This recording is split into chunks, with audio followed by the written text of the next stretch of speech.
Yo, yo, yo, it's Bernard, aka the Scarlet Spider. No Red Ranger today, but somebody else did commit some fraud though.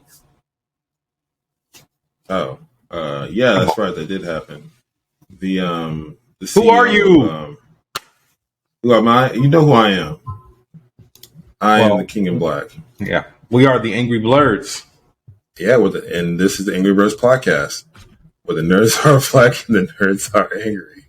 I just did that. Why? You just got to say what the nerds are black, because you said Angry Birds podcast again. I didn't say that. What are you talking about? Did. No, Okay, so people are gonna rewind this for like 15 seconds and be like, "Yeah, he did." But so, I love how you what? how you think people listen to our podcast.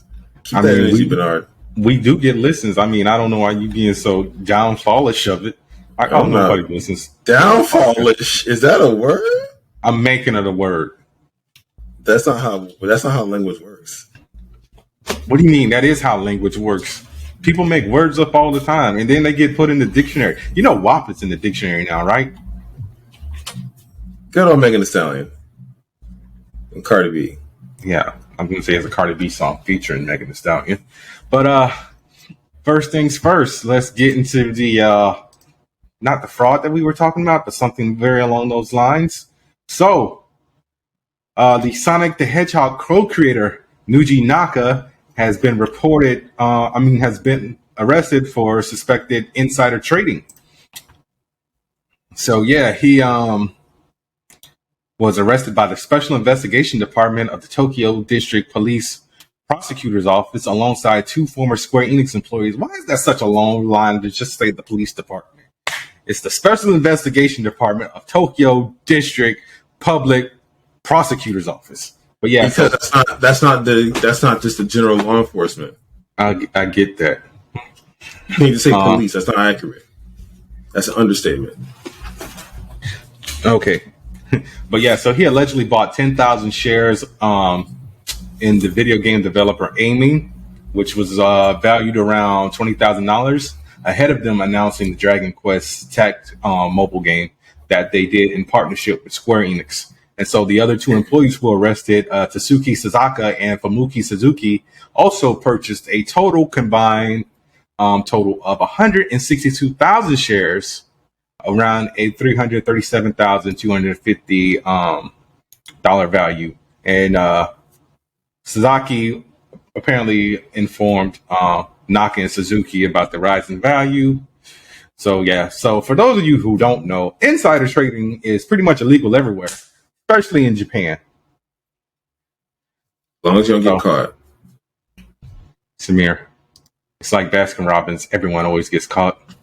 Not everyone. There's a lot of cheaters in Congress. I mean, they didn't learn from Gordon Gekko. Did they not watch Wall Street or The Wolf of Wall Street? So there was an issue.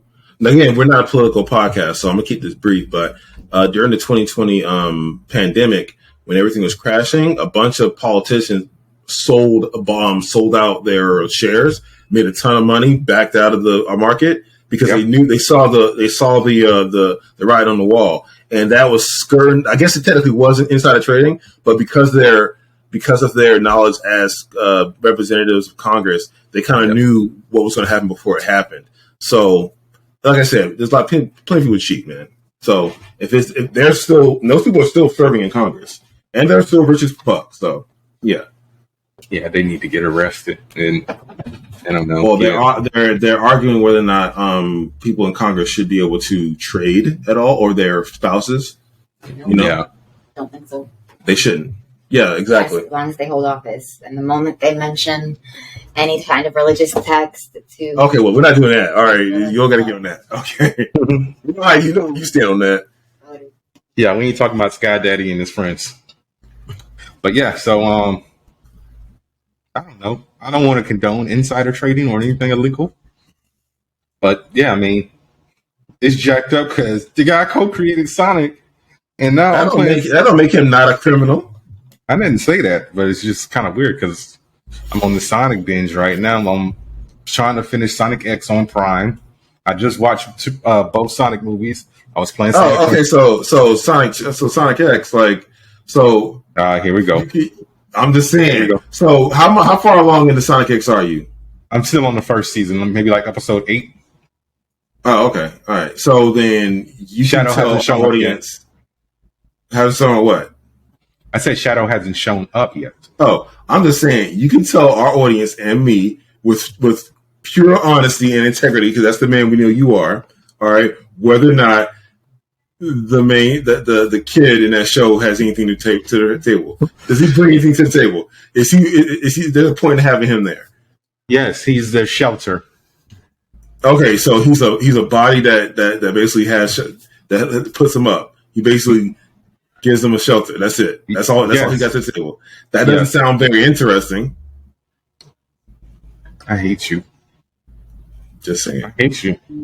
Do you? I mean, why, bruh? Why what? Why your phone? Right. Go ahead. But yeah, prove my point. Just saying. Human characters and Sonic properties don't need to be there, unless you're a Robotnik or a princess with a furry fetish, or James Marsden or Tika Sumter. No, they don't need to be there either. They saved his ass twice because they wrote it that way. They don't need to be there. They could easily written any Sonic character, any pre-existing Sonic character to do that what they did, and it would have been cooler. Even in the first one.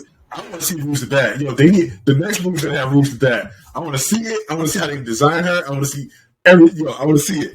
What do you mean how they design her? They're gonna do a design like based off of Sonic Adventure. Yeah, but I want to see how they can pull it in because, dude, Knuckles looks so good, and the after they fixed Sonic, he looked great. So I can't wait to see those characters, man. I just want to see. I really think that whole Sonic thing was because the way movie companies work now, they want things to trend or whatever. So I really think they did that on purpose. And like they already had like that the new version of Sonic done. But I don't know. That's just me and my paranoia. But Samir, what you got, man? Besides Twitter burning down. Okay. Well. Is Elon out here wilding? Yes. Yeah. He is. I guess he sucks.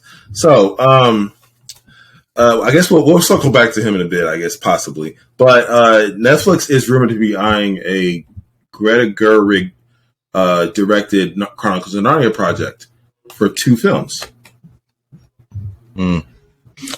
And I'm pretty excited. I think it's time. It needs to be rebooted. It's been a while since we've had a title in that franchise, and I can't wait. That makes one of us. I was not a fan of, I almost said Avatar, which we obviously know I'm not a fan of. Neither James Cameron or The Last Airbender. I was never a fan of Narnia. What's your problem with Narnia? I just didn't find it interesting. It wasn't anything in particular. It was just like, it just felt so bland to me. It was bland. Now I have notes about C.S. Lewis and how he writes his narratives, but I wouldn't call it outright bland. I thought it was pretty cool. I mean, as far as world building goes, it's pretty amazing. The movies, or are you talking about the books? Both, I guess. Can you hear that? Yeah, the music. Yeah, I don't know why my TV turned on by itself all of a sudden, but. Well, I have a party in the background of my complex, so that might be it too.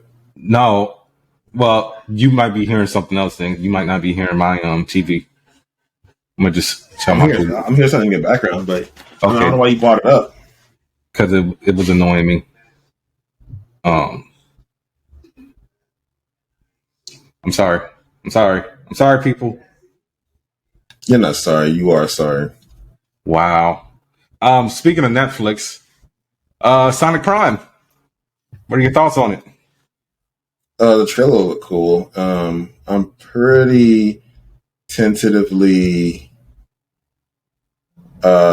interested, but obviously, I mean, it's very clear I'm probably not in the target demographic. So, I mean, yeah, we're obviously not in the target demographic because. So I'm going to just keep it chill and just see how it goes. If it sucks, it sucks. If it doesn't, it doesn't. Yeah, I'm not that big of a Sonic fan anyway. I just like to see where the cars fall. Bruh, you would not shut up with City Escapes. I don't want to hear that. I'm not a big Sonic fan. Every time, Hey, every I'm time, not every like time. you. I'm not like you. When something's good, I give it all the props and I I didn't give. say. I never said it wasn't a good song. Okay, I never said that. I said "Live and Learn" is a better song than "Escape the City." Because if that was the case, Samir, why was "Live and Learn" the title song for Sonic 2?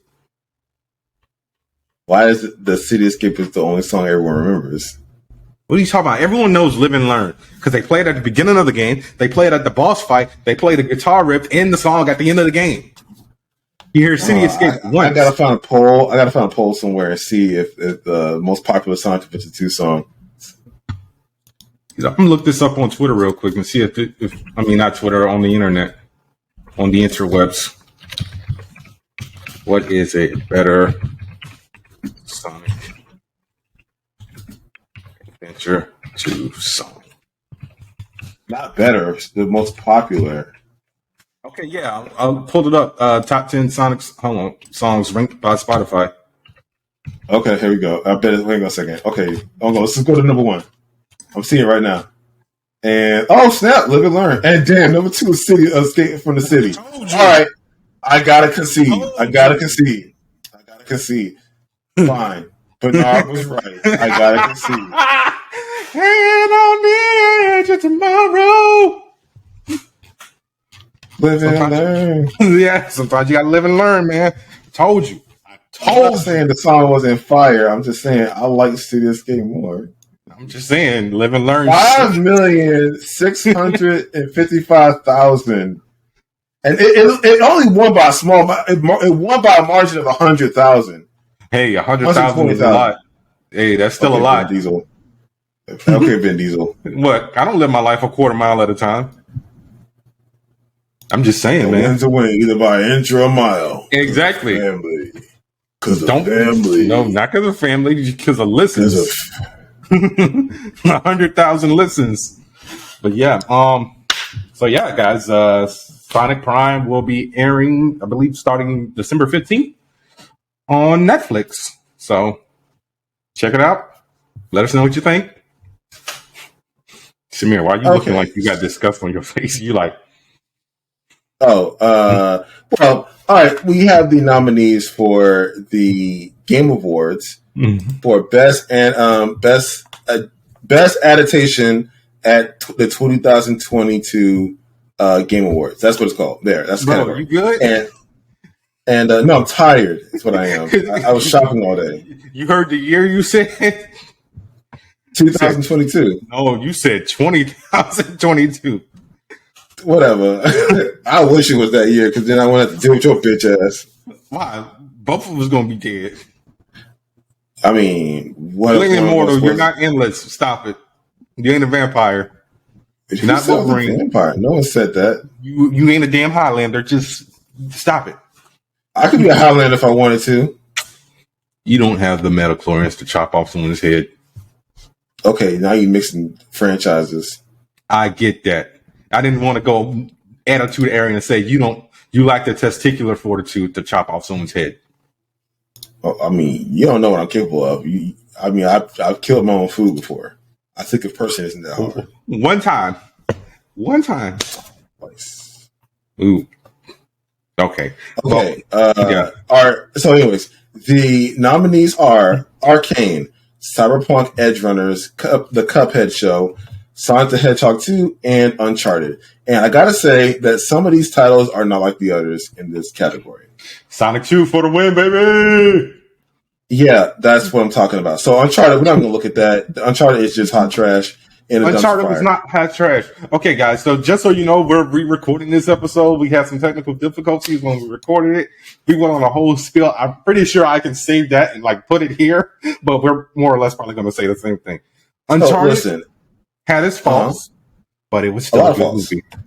So here's the thing. Now I got to say this with Bernard. We're gonna hash this out again. So if you were to compare Uncharted to the games, the movie Uncharted to the games, how does it do? How does it hold up? How does it stack up to the property? and obviously leans more towards the Uncharted 2 side of things. Okay, it's kind of like, is it it's kinda good? like Uncharted yes, 2 is an amazing game. So is it yes, good compared to yes. those? Wow, Cap, what? You just disrespected the Uncharted game franchise. No, I But did not. I can't believe you did that. You I truly can't. can't believe How do you come to the defense of the Uncharted Mark franchise? Wahlberg. Mark Wahlberg not being able to drop his Boston accent. Tom Holland trying his best and failing to be a young Nathan Drake. How is he failing? And of course, Mark Wahlberg can't drop his accent. When has Mark Wahlberg ever dropped his Boston Exactly. accent? That makes him a bad cast. I got number. Well, Mark Wahlberg's a weird point of contention because And even then, dude, they can rewrite where we don't even know where Sully's from. For all we know, Sully is from Massachusetts. Maybe not Boston, but a different part of fine, Massachusetts. he can be Boston. Whatever. Fine. You're right. It's not that big a deal. Yeah, It's all we still know is that Sully talks like this. He's got a gruff voice, but he's also an older version. Mark Wahlberg is a younger version of Sully. Listen, Everybody is a younger version of the characters in the game. that movie did not stack up well. In fact, all it proved is that All it we proved don't was need what? adaptations of these highly cinematic video games. The video game is doing it better. There's no reason to watch the movie if you can play the video game. So, in your case, you can play those games. There's no point in either of us watching those movies because of how shitty it is. Bro, we watch every single DC movie. That's When we could different because a film adaptation is often vastly different from the comic book property. But this thing was trying to mirror the game almost Not exactly really. and failed. Not really. They did like one thing out of the game, and that was the whole plane scene. Yeah, it That's sucked it. too. It No, wasn't it as didn't. good as the damn game. It wasn't as It good as the game. was. It was. You didn't watch the movie. Why do we always do this, Samir? You always try Here's to. the thing. All Okay, right, Bernard, go if ahead. if everyone tells you that a particular flavor of ice cream tastes like toenails, everyone says it. Are you going to buy that flavor of ice cream? I might. I bought Birdie Box every flavor of beans, and I ate the snot one. Ew. Yeah. It tastes like snot.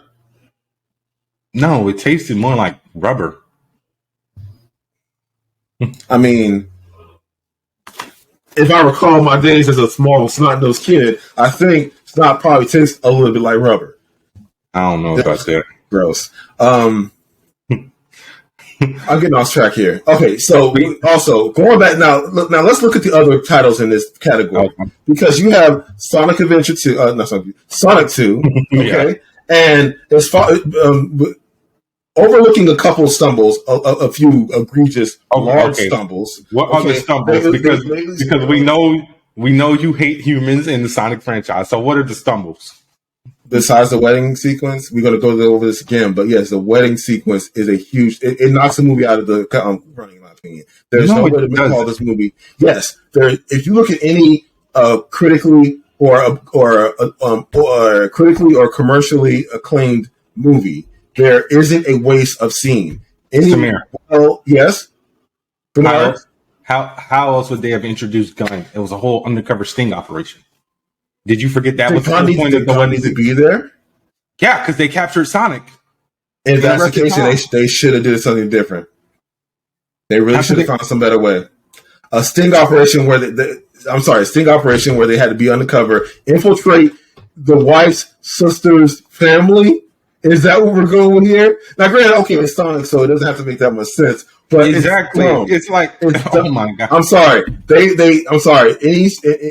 Any second that they're not furthering the plot that revolves around Sonic is a waste of screen time. So when you have all these characters not being Sonic the Hedgehog, doing not Sonic the Hedgehog things, is a waste of screen time. Everyone says that it was strange that they did this detour for this wedding in the middle of this movie. Everybody said it. Everybody. And I saw everybody. Every reviewer, every audience member, everybody is in the agreement with this that wedding sucked and didn't need to be in the movie. It needed to be edited out. Okay.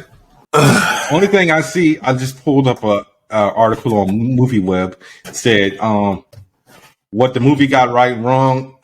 Every scene with the gang was like fireworks. The human characters could be better. So basically, they wanted the human characters to be fleshed out a little bit more. Robot, which is entertaining. They want them gone. What they say? Okay, so yeah, they said although the wedding scene was good, they felt like they could have cut out most of it. And like I said, bro, that wedding scene was not as long as everyone thinks it is. Okay, see, that's the problem. Okay, I'm gonna reiterate this again. The fact that you like the movie, you can't blind yourself to its faults. I love The Phantom Menace, and I'm like one of the few people that think the pirate scene is great. Okay, but it's a little long. They could have edited it out. All right, fine. Also, there's some other things. I mean, the kid that plays Anakin is definitely rough on the acting, and we could have used less jargon. You're gonna leave Jake Lloyd alone. All right. I love Jake Lloyd. He's great. They bullied the hell out of him. He don't act no more. But I think his acting was fine for his age. Whatever. The point is, I'm not going to sit there and lie and say that movie's perfect. All right, it's a great watch. I enjoy it. I watch it yearly. Okay, but you watch The Phantom Menace yearly? I watch all the Star Wars movies yearly because I'm a fan, and I didn't stop being a fan because of one subpar movie like all these other non-fans out here. Okay. Samir, you just can't be going out there Yes, I can. All right. If one movie scares you away from a fandom, your fandom was weak to begin with. We don't want you here. Okay? Fan base, get out of here. That's right. So I'm gonna say, look, there are movies out there that have no wasted screen time. None. All right? Absolutely none. Name 4. 2016 is The Handmaiden. Okay? Never even heard. Name something I've heard of. Wow, you don't watch some good movies. You got shitty taste in movies, man. Bro, Jerry Maguire. I never watched Jerry Maguire. Okay, that's a common film right there. Let's see. Another one. Brother, Where Art Thou? Oh, Brother, Where Art Thou? Yeah. No, I'll give you that one. That one was pretty much cut and dry. Richard Linklater's the Before Sunrise. Didn't see it. I've never watched the Richard Linklater film. Yeah. Almost any Wes Anderson movie. That man's a king at editing and dialogue. Pulp Fiction. No wasted scenes there. We didn't need the whole scene with Ving Rhames and the Gimp. Yes, we did. No one saw it coming. No one saw it coming. I know no one saw it coming. Don't matter. No one saw it coming, and it was like, whoa. And then now you can criticize him on his use of shock value in his films, but it's not about the shock value. You can't criticize him for his editing. I know that, but we did not need the scene with Bruce Willis and Marcellus White. That scene alone did not further the plot of the movie at all. You're not supposed to say Marcellus' wife. No, Bruce Willis and Marcellus. Yes, Bruce Willis was the guy who killed the Gimp. Said Marcellus Wallace. I think he said Marcellus' wife. No, Marcellus White. Wallace. His last name's Wallace. Yeah, you're right. It is Marcellus Wallace. What does Marcellus Wallace look like? Does he look like a bitch? All right, moving on. Let's see another great film that has perfect editing. Terminator 2. Bro, it's been so long since I watched Terminator 2. I'm just getting watch it again. It's amazing. Burn After Reading. In fact, anything the Coen Brothers touches usually, but I'm gonna just pick Burn After Reading. The point is, Spirited Away. All these films have great editing, no wasted scenes. Everything in Spirited Away needs to be there. All right? Do not put a scene that can be edited out or doesn't need to be there. Or throws off the tone of the movie. So I can't in good conscience put Sonic 2 in the company of all those other perfectly edited movies. Or at least the consensus says they're perfectly edited. You can argue back if they're not, but it's the consensus is those movies are highly well received. Moving on in this list, okay. The two that do deserve to be in this list are TV series, which it's kind of weird because this category has 2 series and 2 movies in it. Yeah, it's giving MTV movie and TV awards right now. It's like, how you gonna categorize a TV show and a movie for the same? Because you're categorizing adaptations. I get it. If a TV show is the best way to adapt something, that's a maybe there's a hit there. Okay, because the 2 TV series that are here adapted something expertly well. All right, Cyberpunk Edge Runner was so good that it made Cyberpunk the game popular again. All right, and it's one of Studio Trigger's best work, and that says a lot because it has some of the best company: Gurren Lagann, A Little Witch Academia, and Kill la Kill to name a few. Okay, Trigger knows how to do spectacular set piece. Oh, and this time they didn't even go over the top. It's like they kept it close and grounded, and it still was balls to the wall. Still good. Please watch it, Bernard. I'm asking you. Try it out. You don't have to play the game. The next one, of course, is needs no introduction. Arcane, League of Legends. Oh my God! I don't have to say anything about this show to know that it's not just spectacular. Dear God, everything was done well. In fact, it just makes the lore of the game even better. It has so many reinvented tropes and representation inside of it. It's just a great piece of art. And every single scene in that show is a freaking wallpaper. Everything. Good God. Oh, so good. And then we have Uncharted and Sonic 2. I love Sonic 2. I had a great time with Sonic 2. But it did stumble and fell on its face for a good 20 minutes of its runtime. And Uncharted just trashed the game's in. Keep in mind, y'all, he ain't watch Uncharted. Don't have to. All right, quick question. Why do I need to eat toenails to know that they taste bad? I don't know. Why would you be eating toenails in the first place? Why exactly? Now let's replace toenails with Uncharted. I don't even want to compare toenails with Uncharted. Yes, I can. Okay, well, quick question. Your VPN isn't on, right? No. Why? Oh, just want to make sure. All right, so just want to make sure. That's my 2 cents about that. Those are the nominations for the Game Awards. We'll circle back to the Game Awards later for another topic. Bernard, it's your turn. Yeah, I really hope Uncharted or Sonic wins just to piss you off. I just want to see that. Why? They don't deserve to win. You don't think they're better than those other two shows? Just pop out the side of your temple. I can't speak on Edge Runners because don't care. Watched the first episode of Arcane. Wasn't for me. And Cuphead, who cares? They took too long to put it on PlayStation. So at that point, I lost interest. You can play it now. Yeah, now. I had to wait, a whole year and a half before they put it on PlayStation and the Switch? At that point, it's just like... Just go ahead and play the game. Nah, I'm cool. At that point, it's like, yo, just suck my nuts. Who hurt you? The developers of Cuphead by giving it a year and a half time release for Xbox. I told you before, I hate time releases. At that point, I don't even want to play the game anymore. Like I hesitated to buy Rise of the Tomb Raider. That's the second one, right? Yes. Yes, I hesitated to buy Rise of the Tomb Raider, and the only why even because remember it was an Xbox time release. Yes, it had an exclusive for like a year and a half. I'm not a fan of time releases. It's like, bro, I want to play your game. You like exclusives, but you don't want time releases. Yeah, well, exclusives and time releases are two different things. They're mostly the same. In fact, I'd rather time releases than exclusives. Because at least you'll eventually get the game. Whereas exclusives hide behind, like, console barriers. It's dumb. It's licensing. If Sony has the licensing of Spider-Man, guess what? It's going to Spider-Man. Like, perfect example. We talked about this, like, maybe 3 weeks ago. Activision was bought by Microsoft. So what? In like 5 years, there ain't going to be no more Call of Duty on PlayStation. It's just going to be Xbox and PC. So then it's going to be an Xbox exclusive. No, Microsoft exclusive, but yes. Yeah, you know what I meant. You meant what I knew. But speaking of franchises, Hasbro, you know, the company behind Transformers, I believe Masters of the Universe. Who the hell is this Hasbro on? G.I. Joe. And Power Rangers. They're actually selling their film and television studio E1 for, I believe it's $2.8 billion. And yeah, so, I mean, I don't know. Well, they actually said that this will not affect like any of the licensed products that they have. So this will not affect anything as far as Transformers, Ninja Turtles, Power Rangers, G.I. Joe, or any of that.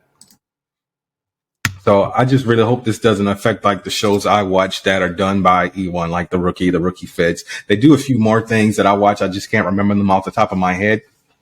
But as long as, the Rookie doesn't get canceled, I'll be good.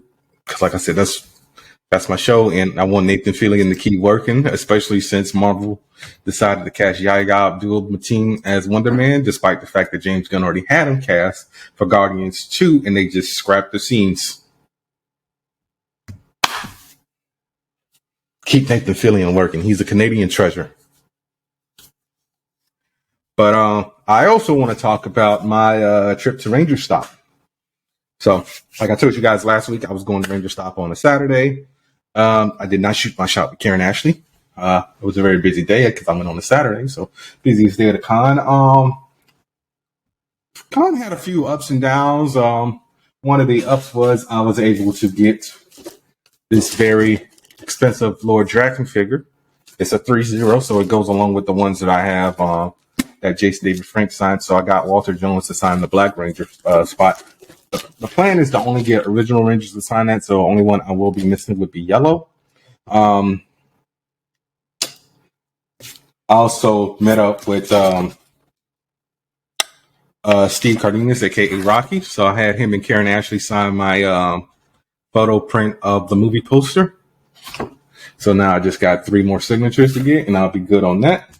Met Christopher Kamen Lee, aka Andros from Power Rangers in Space, and he signed my Andros figure. I do wish I had the 2-pack of it's Andros and Astronema, his sister, but can't find that anymore because that Hasbro Power Ranger Lightning Collection stuff actually sells out. And speaking of which, GameStop really needs to work on the street release dates because all the stuff that isn't supposed to be out yet, more or less, has already been released. So, like, the Yellow Rangers Power Daggers are out. The Blue Rangers Power Lance was supposed to come out the end of this month, I believe. It's already out, as well as the Blue Ranger helmet and the new Power Sword, which is their version, which is a smaller version of the one that Bandai did. So, and the difference is it has more buttons for sound effects, and when you hold it up and you put your hand across the blade, it lights up. So I thought that was pretty cool, but that bad boy is $200. Like I said, the only downside with the Bandai weapons is there's no die cast. So it's kind of hit or miss for me. But yeah, so maybe one day I can get Samir to go with me to Ranger Stop, maybe next year in November, or we could take a trip to Atlanta in July next year. What do you say, man? What's in Atlanta in July, bro? The Ranger Stop for? Yeah, Ranger Stop and Pop. Oh, if it's a bigger convention, definitely it is. You probably talk me into it. Yeah, because it's bigger. If it's gonna be, I have to really think hard if I want to go there just for Power Rangers, because they're cool and all, but they're not. I'm not that big of a fan. But if it was a full-on convention of other things like sci-fi, anime, what have you, then yeah, totally. Yeah, like I said, this convention had like everyone from Teenage Mutant Ninja Turtles there, so it was a Power Rangers Ninja Turtles convention. And I don't know, man, you might want to go because apparently did you watch Power Rangers Lost Galaxy? Yeah. Okay, you remember the Yellow years ago? Yeah. Maybe. Well, apparently the Yellow Ranger from that. Okay, so I found this out. She was the girl. She was the naked foreign exchange student and not another teen movie. Oh wow, that's crazy. Yeah, but is that before or after Power Rangers? I'm trying to remember. I'm pretty sure it was after because not another teen movies early 2000s and Lost Galaxy. I'll tell you when that was in a second. 99, and not another teen movie was 2001. So yeah, but what you got, man?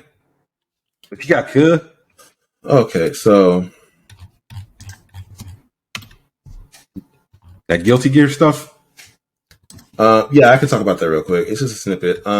So Arc System Works teases that they have a IGN special showcase coming up on the 21st of November. What is that? That is Monday? Tuesday. Yes. Tuesday. No, it's Monday. Monday. I'm tripping. Monday. Yeah. So it's probably Guilty Gear related, and it's probably going to be the next season pass announcement with a character trailer. Maybe they might not announce all the characters. Who knows? But they're definitely going to show the first one, which I'm curious to see what they're going to be. Could be anybody. Hopefully, it's an older one from the previous one of the previous games. But yeah, that's pretty cool. The next one. How long? Yeah, go on. I mean, this game came out last year. I mean, they supported for about 2 or so more years until they. Yeah, because I'm looking at the season 2 pass. Apparently, they announced Bridget, and they have 3 more characters that they are supposed to be announcing. All right, so I'm gonna go again because I was trolling. All right. So I'm gonna do a quick hot take on this one. Oh Lordy, what you got? I got 2 hot takes this episode. This is the first one. So I came across this interesting Carl Sagan interview about his and this is in 1979. Samir, right? How about you tell people who Carl Sagan is? He's an astronomer, scientist, science fiction commentator. He big smart dude that he unfortunately passed away in 1996, but smart guy, had a lot of great ideas. Yeah. He also did the original Cosmos series in I want to say the 80s. Oh, yeah. That's right. Yeah, 1980. Yeah. And he's the reason why Neil deGrasse Tyson went into astrophysics. Oh, well, there you go. So, Carl Sagan, great man. May he rest in peace. So, his hot take on Star Wars was, and this I've been saying this for years, so I feel validated that Carl Sagan chimed in on this and chimed in on it like how many years ago before I was born? Like 8 years before I was born. Okay. 7 years, I think. Yeah, 7 years before I was born. So he basically said that the idea that all the people that are in charge are important in the Star Wars universe being human. What? I know where you're going. Go. All right, so it was the idea that there's so many human characters and no variants is just astronomically silly, is what he was pretty much alluded to. So he basically said that if it's in a galaxy far, far away, in some far-off planet, the idea that there are humans that look exactly like the way we do, it shouldn't happen. But we get it, science fiction. And then he went a step further, and then it said, and the lack of diversity in these humans, like why are they all white? You know, so that I can agree with because Carl Sagan was that dude. This is 1979. He's like, yo, why they all white? Yeah, but that I can agree with because I don't know if you recall this, but remember when I told you when Marvel first started redoing the Star Wars books and Jason Aaron was writing it? Han had a partner before Chewie. What was the name? Sana Staros. Yeah, she's getting her own book. They announced it last week on Marvel. Good. And you know the fucktards are like, who is this? Who is this person? Why is she getting a book? Oh my god! Oh, and he also keep in mind she's black. So yeah, that's the big thing about it, guys. So he timed it on. It's like basically there should be. He basically said there should have been more centralized alien characters, and also the idea that Chewie didn't get a medal. This is 1979. This is after the first the first one, right? And it's like he's already saying, "Yo, where's Chewie's medal?" When did Empire come out? I want to say 83. Yeah, 83. Yeah. So yeah, this is before this is way before this is a hot way before his time idea. Crazy. Carl Sagan, man. This guy's he's a futurist, a visionary. May he rest in peace. Cool dude. All right. Yeah. So apparently, hold on a second. I'm pulling it up. So I decided to go to Wikipedia about the Medal of Bravery, and so yeah, George Lucas actually explained that Wookiee species don't care for medals, but that a large contingent of Alliance officers was sent to Kashyyyk for a memorable celebration due to Chewie's efforts. That was retroactive, but okay. I mean, I can't see. Wait, let me see when this was actually said. This was actually on something called Banta Talks. This was actually released in 1978. Was it said 1978, or was that particular series released in 1978? This was released in 1978. So I don't know. So yeah, this was actually part of the official Star Wars fan club newsletter. So he probably said it in 78. It doesn't have like what month it was released. It just has the year. So, maybe Carl Sagan didn't see that. I don't know. So whack, but okay. Yeah. That's all I'm saying. So, I mean, you got to remember, Star Wars came out in 77. So if George Lucas said that in 78, I mean, that's the reason why. He gave us an explanation. Nobody just noticed it. Cap. I literally did research, and all you can just do is Cap. Oh, what's wrong with you? I can send you the link so you can see it for yourself. Tell my cat, like I just made all that up off the top of my head. I literally Googled, why didn't Chewie get a medal? All right, it's your turn. I got another hot take coming up. Oh Lord, what's up with you and these hot takes? They're interesting. All right. And well thought out. Okay, so this one scared me, but at the same time, I'm just like, do whatever you got to do, man. So Chris Hemsworth actually is going to be taking a break from acting because he found out that he is he has the genetic predisposition for Alzheimer's. So his genetic makeup actually has 2 copies of the gene, which is APOE4, which shows that you have an increased risk of Alzheimer's, because apparently he has it on his mother's side and his father's side. And I think they said it's either his grandfather or his uncle is currently dealing with Alzheimer's.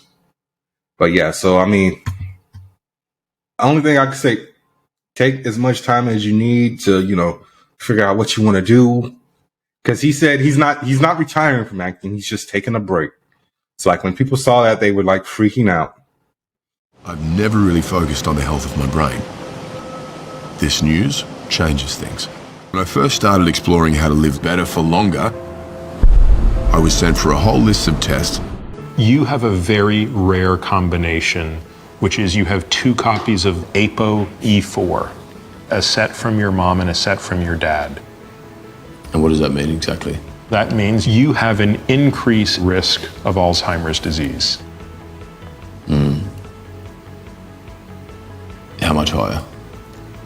Probably somewhere between 8 and 10 times higher than that of someone in the general population. You're constantly thinking you're going to live forever, especially as a young individual, and then to all of a sudden be told, oh, this may be the thing that might take you out, was like, whoa. Kind of floored me for a minute. I've been working so much for 10 or 12 years now, and found a lot of, my memories have felt like they're in fast forward. I don't want to find myself rushing through things anymore. But yeah, man, I mean, because there's no cure for it, unfortunately. So you can't necessarily say, wish him a speedy recovery or anything. But There's at this point, but yeah, there's not. Just live your life. I mean, but there's nothing to do to prevent it. That's what I'm saying. He's likely to get it. It's not guaranteed, but I get he wants to take a break, spend more time with his family. Because, dude, you got to remember, his daughter, who played Gore's daughter in Love and Thunder, was born when he was filming Thor: The Dark World. So it's like he's probably just been spending all this time doing Marvel movies and like movies like what's that stupid Moby Dick movie he did Beyond the Sea or whatever it was, where he lost all the muscle and everything. Yeah. So I'm pretty sure he's just like been spending a lot of time acting like hell. I mean, I hate it, but COVID was probably a blessing for him because everyone was isolated. So he got to spend time with his family. So I get it. But yeah, just, best wishes to Chris Hemsworth. And like I said, let's just hope for the best. And Look, I mean, look, if he wants to step away, you definitely do what's best for you. yeah, and always put your health and your family at the priority. And being that I said that, if they need to use Thor in other movies, don't you fucking say it. We can just recast. Oh my god. See, you got me fucking up my nose. I'm trying to write Chris Hemsworth decides to take a break from acting. I done typed in goddamn it, Chris Hemsworth decides to recast. Look, I wish him the best. I really hope he, again, takes care of himself. And I would love to see him more in the works because Extraction was amazing. We're getting Extraction 2 soon, hopefully. Yeah. And, yeah, but if you guys want to actually see where he found out that he could possibly get Alzheimer's, he actually did a Nat Geo series called Limitless. It actually comes on Disney Plus, so you guys can check that out. But yeah, what do you got? What the hell is on my face? Oh, that's a pimple. I mean, you sure it's not ugly? You're not funny and nobody likes you. No, I'm looking at ugly. It's wearing glasses and a black shirt. You said tall, dark, and chocolatey wrong. I did not say tall, dark, and chocolate.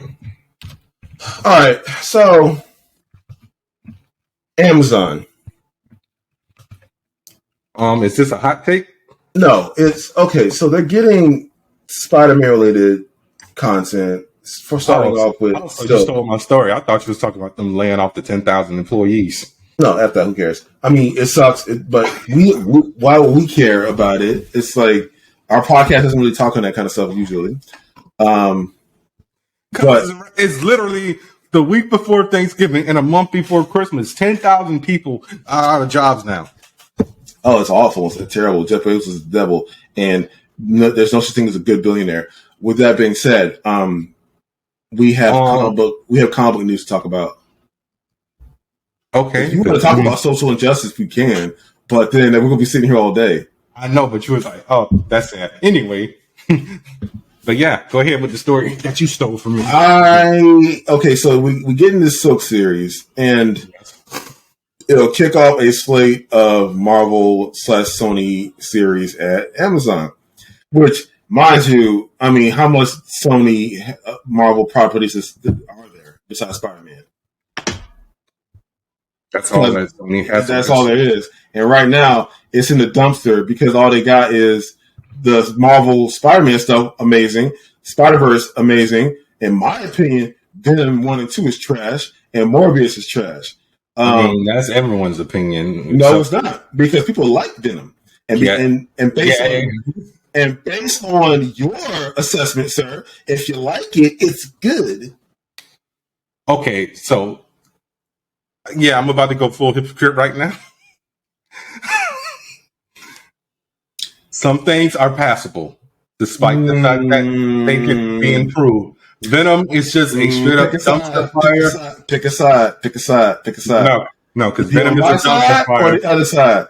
I say that you can like something that's trash. Just admit that it's trash. It's okay to like trash sometimes. I like trash sometimes. Just admit it, okay? But don't sit there and call. What do you like that's quote unquote trash? I said my guilty pleasure last episode was Speed Racer by the Wachowski brothers, sisters. And that movie isn't good, but it's fun for me. Okay, but I will never say that movie by any means need to get an award. Maybe for special effects at the time, I think they were pretty interesting how they did it, but everything else was just wonky. What else? I had number 4. Dumb movie, but I like it. It's fun. It's dumb. And it's dumb. Bad movie. What was dumb about I Am Number 4? I need to rewatch it. Everything. It was so YA. And it's based off of a YA novel. What do you expect? But it doesn't need to be. I'm just saying, look, it's bad, dumb. Okay? Look, like, same thing with Twilight. Twilight is a terrible franchise, terrible book series. It's toxic as hell.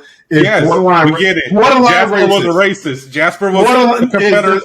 There's other racist stuff in that book. It's just Stephanie Myers. She's I don't think she's overtly racist, but she's just. I think is she a Mormon? She's just dumb. Dumb and white. So I'm gonna give her a pass. I don't judge her completely, but she is dumb, a dumb white lady, and I don't think she's That's the name. That's the name of the episode now, because before it was, you sure it's not ugly, but now it's just she's just dumb and white. Okay, so listen, I will still, me and a friend of mine will still watch and binge all the Twilight movies and enjoy every minute of it. Because it's terrible. What's wrong with you and Stephanie? Because we both like Twilight. They're awful and they're stupid and they're just downright bad for society. But I'm not going to sit there and say that they deserve an award. No, they deserve to be locked in the vault at the bottom of the ocean and forgotten. Okay? Just because you like something doesn't mean it's good. All right? Just admit it. So this whole thing about, I don't care, I got to form my own opinion. Form your opinion. But also know what makes a good movie and what's good storytelling look like. Okay? And what good story structure is. There is a bit of a science to how you structure a film and a narrative. We don't need you breaking down the science of movie writing again. Okay, because you over there says, Sonic is a great movie. It's great. I didn't say Sonic was great. I said Sonic was good. It has a 20-minute hole. It's not 20 minutes. Why do you keep throwing 20 minutes out there? Dude, runtime? How long was Sonic 2? How long was it? I don't remember. I just watched it too. I literally watched it and played a little bit of Sonic. Go check that runtime. Because runtime is important. I'm looking it up now. Sonic the Hedgehog 2 has a runtime of... Where's IMDb? Or Rotten Tomatoes. 2 hours and 2 minutes. Wow, 2 hours. Wow. Okay, so factoring in credits, opening and closing. So let's say if it was 10 to 15 minutes. I mean, that's pretty... I'm sorry, that's still kind of egregious, man. That's not including that silly truck scene where they... I don't know. What truck scene? What are you talking about? The climax where they had to bring in those human characters to save him. I guess that needed to be there. But that's a nitpick, I suppose. Anyways, back to Silk. I love the character. I want to see more of this character. I'm calling your shenanigans right there, because Samir, when was the last time you read a Silk comic? I read the mini a while back. Which one? A while. The first one, probably. But I was going to say there's been two. There was one at the beginning of this year, and there was one last year. I'll catch up. You ain't never catching up. Stop saying that. But sit on the throne of lies. But here's the thing. Now, this is a me problem. I don't want any Marvel properties outside of MCU. I feel that a Spider-Man or Spider person that can't team up with the greater Marvel universe as a whole, it seems to be a little anemic. Doesn't really have the same punch. Samir? Yes. When are you going to realize Sony is never going to let Spider-Man go? So, yeah, I mean, sounds good and all, but they ain't never going to let Spider-Man go. Yeah, well, they're not as dumb as Fox. And they also work a lot more than Fox. That's the other thing. I mean, Fox doesn't exist anymore. They got bought by Disney, remember? Exactly. Also, we just forgetting how big Sony is. Sony ain't just entertainment. Sony makes TVs, PlayStations, headphones, laptops, phones. They're significantly bigger than Disney. People think, let's just gonna buy. Nah, y'all think Sony ain't about that. Sony ain't about that. Like, nah, they don't want that smoke. Disney does not want that smoke. I don't think Sony is bigger than Disney. No, they definitely are, because in addition to their entertainment department, they have a whole other side of their business. I know that their annual revenue is definitely higher than Disney's. Disney's just entertainment and merchandising. This up right now. So, Sony, I can't see what their net worth is. I can just see the current stock price is at $80.39. And Disney's stock price is currently at $91.80. Try Disney's net worth. Disney's net worth is at $167.36 billion. Sony's net worth is... Doesn't Wikipedia list that? No, $99 billion. So Disney still got them beat by at least $40 billion. I'm going to say that's not true at all. Let me check this. This is Disney's net worth from macrotrends.net. And the same thing with Sony.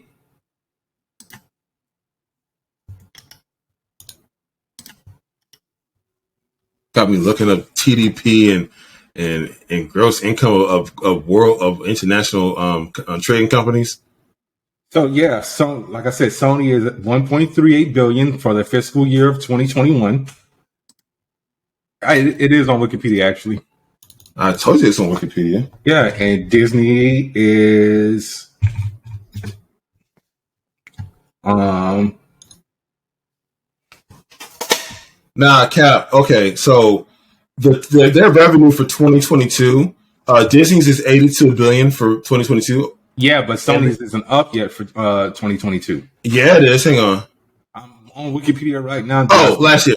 Yeah. Okay, so last year they did make 81 billion last year.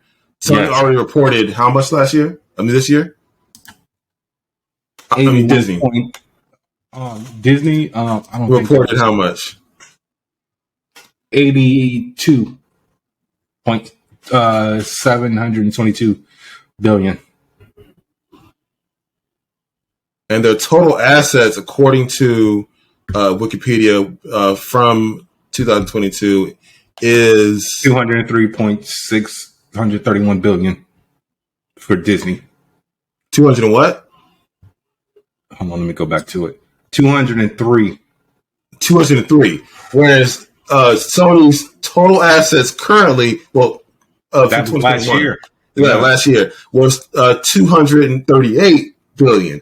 So we gotta wait to see what's Sony's is this year. Yeah, but that's the thing. So there's no reason for Sony to do goddamn anything. So even if hypothetically, let's say Disney is a little bit ahead of them by, let's say, a good 10 billion revenue a year or more, right? Mm-hmm. They're not in the shitter like Fox was, and they're not going to be easily bought out. I mean, technically, Fox wasn't in the shitter; they just sold the company. Yeah, but I mean, I'm not sure if Fox News is still making anything. The news portion of that. Fox News is its whole separate thing. It wasn't part of Fox. Right. It was entertainment. Exactly. They cut the entertainment division, and the entertainment division wasn't making any money because I remember they were losing a lot of revenue on failed on a lot of their failed film ventures, like the ones that they wanted to like break the bank with. They kind of came short with, specifically some of those X-Men films. I think them X-Men movies made money, except for New Mutants and Dark Phoenix. But even Dark then, Phoenix, that was after Disney had already got it. Actually, New Mutants was pretty trash. Like that was before the deal even started winning through. It just didn't want to release that movie. Yeah, but New Mutants had issues from Jump Street. They had 4 different reshoots. By the time New Mutants came out, Disney already owned Fox. Yeah, but by the time it came out, we got way off subject. Point is, I don't want to see any. I want to see more Spider-Man in the MCU. All we got is Peter Parker. I want to see Gwen Stacy. I want to see Cindy Moon. All right, I want to see Anya Corazon. Okay, Madam Web. I want Julia Carpenter. I want to see all that. I do not want to see a Kraven the Hunter movie. All right, stupid, dumb. Hope it fails. So just fuck Ben Reilly, huh? Because you just named pretty much every single woman in Spider-Man's life, except for Silver. Is he a villain still? He's a good guy again. Nah, he broke bad. I told you him and Madeline Pryor. Yes, they finna fuck up the X-Men in Peter's life. Oh, team up. Yeah, so no, F that guy then. All right. Look, I still like Ben. It's not just because we got the same initials. Bro, he made the hoodie cool in the 90s.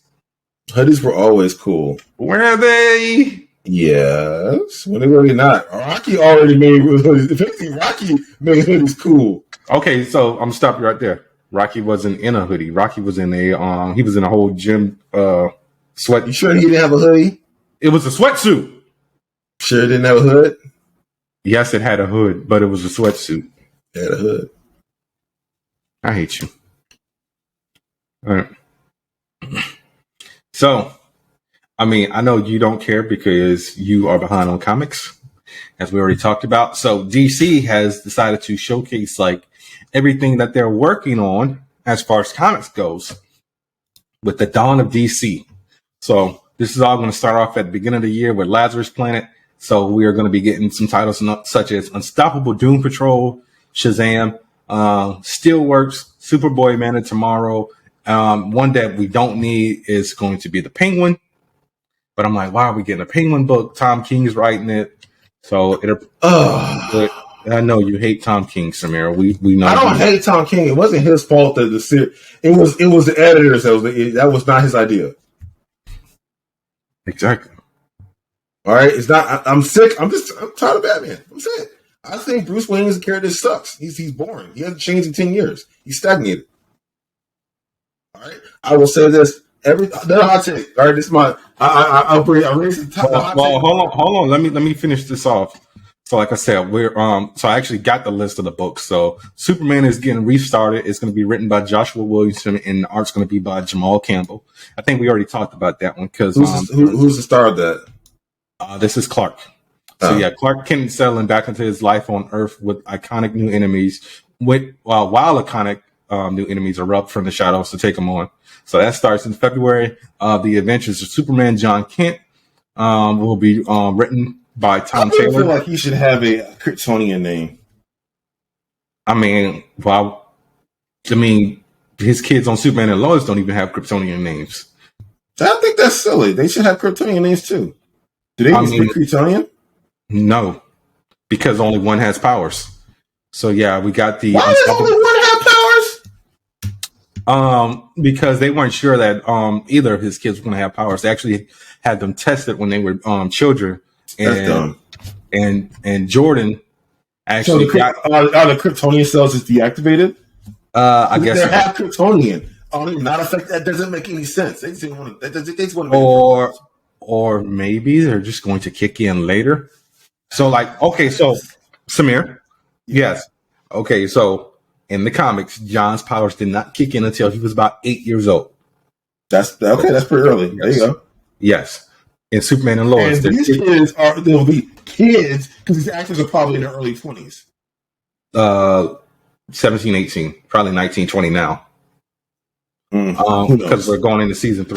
So yeah. I'm not saying the characters. The actors are probably old as hell. But the kids, I'm talking about the actors themselves, not the characters. Okay, they're nice. I'm surprised they didn't cast a bunch of old people. Look.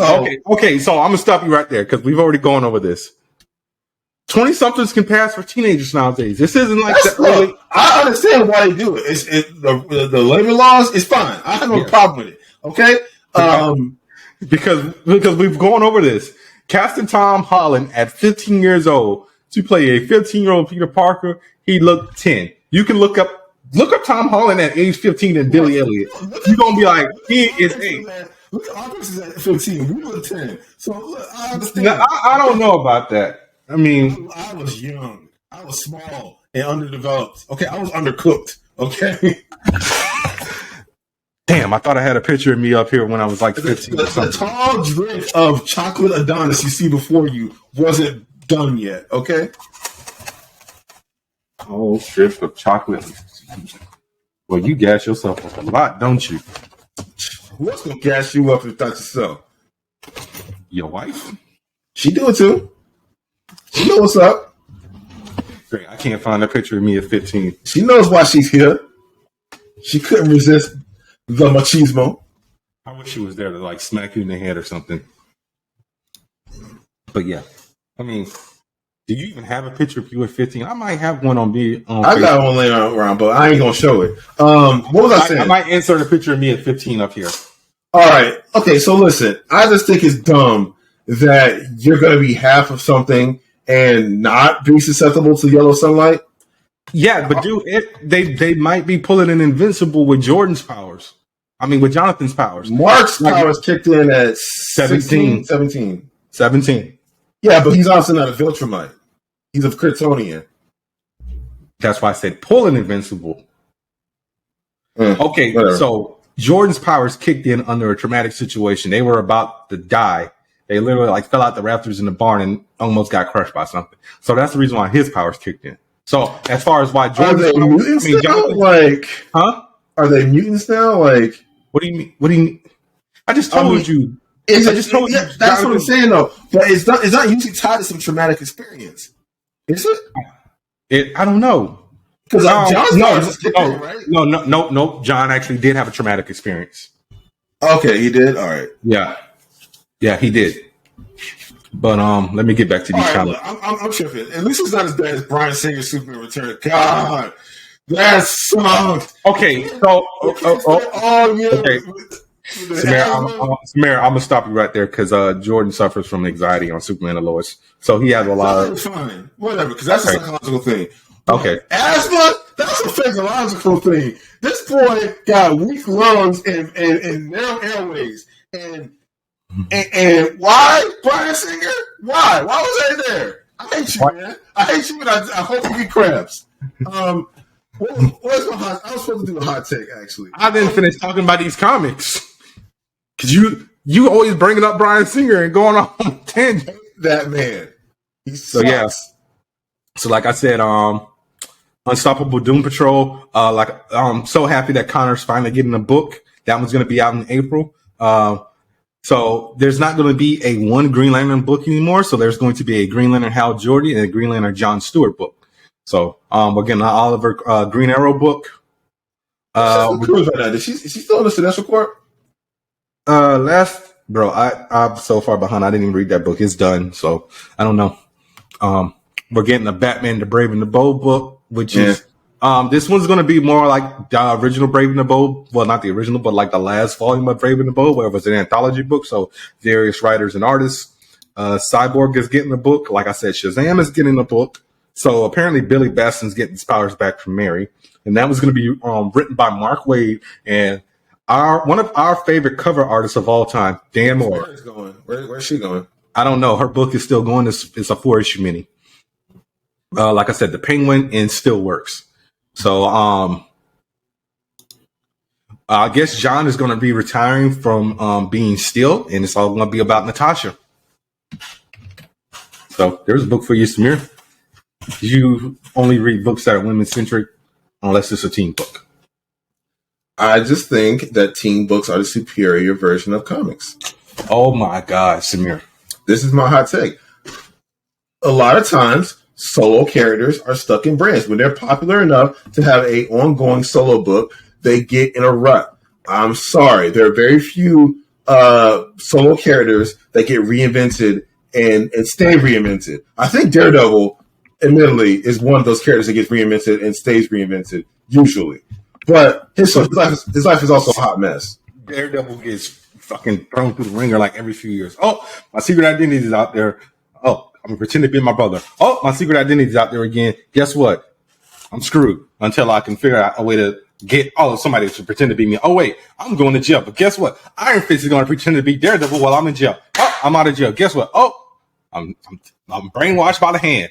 So now I'm going on a fucking vision quest, and T'Challa's going to be the protector of Hell's Kitchen. Hey, I'm back, guys. Guess what? My secret identity is out there again. I'm disbarred. I can't practice law in New York, so I'm moving to San Francisco. Oh, my secret identity is still out there, but the Purple Man's kids are going to make everyone forget who I am.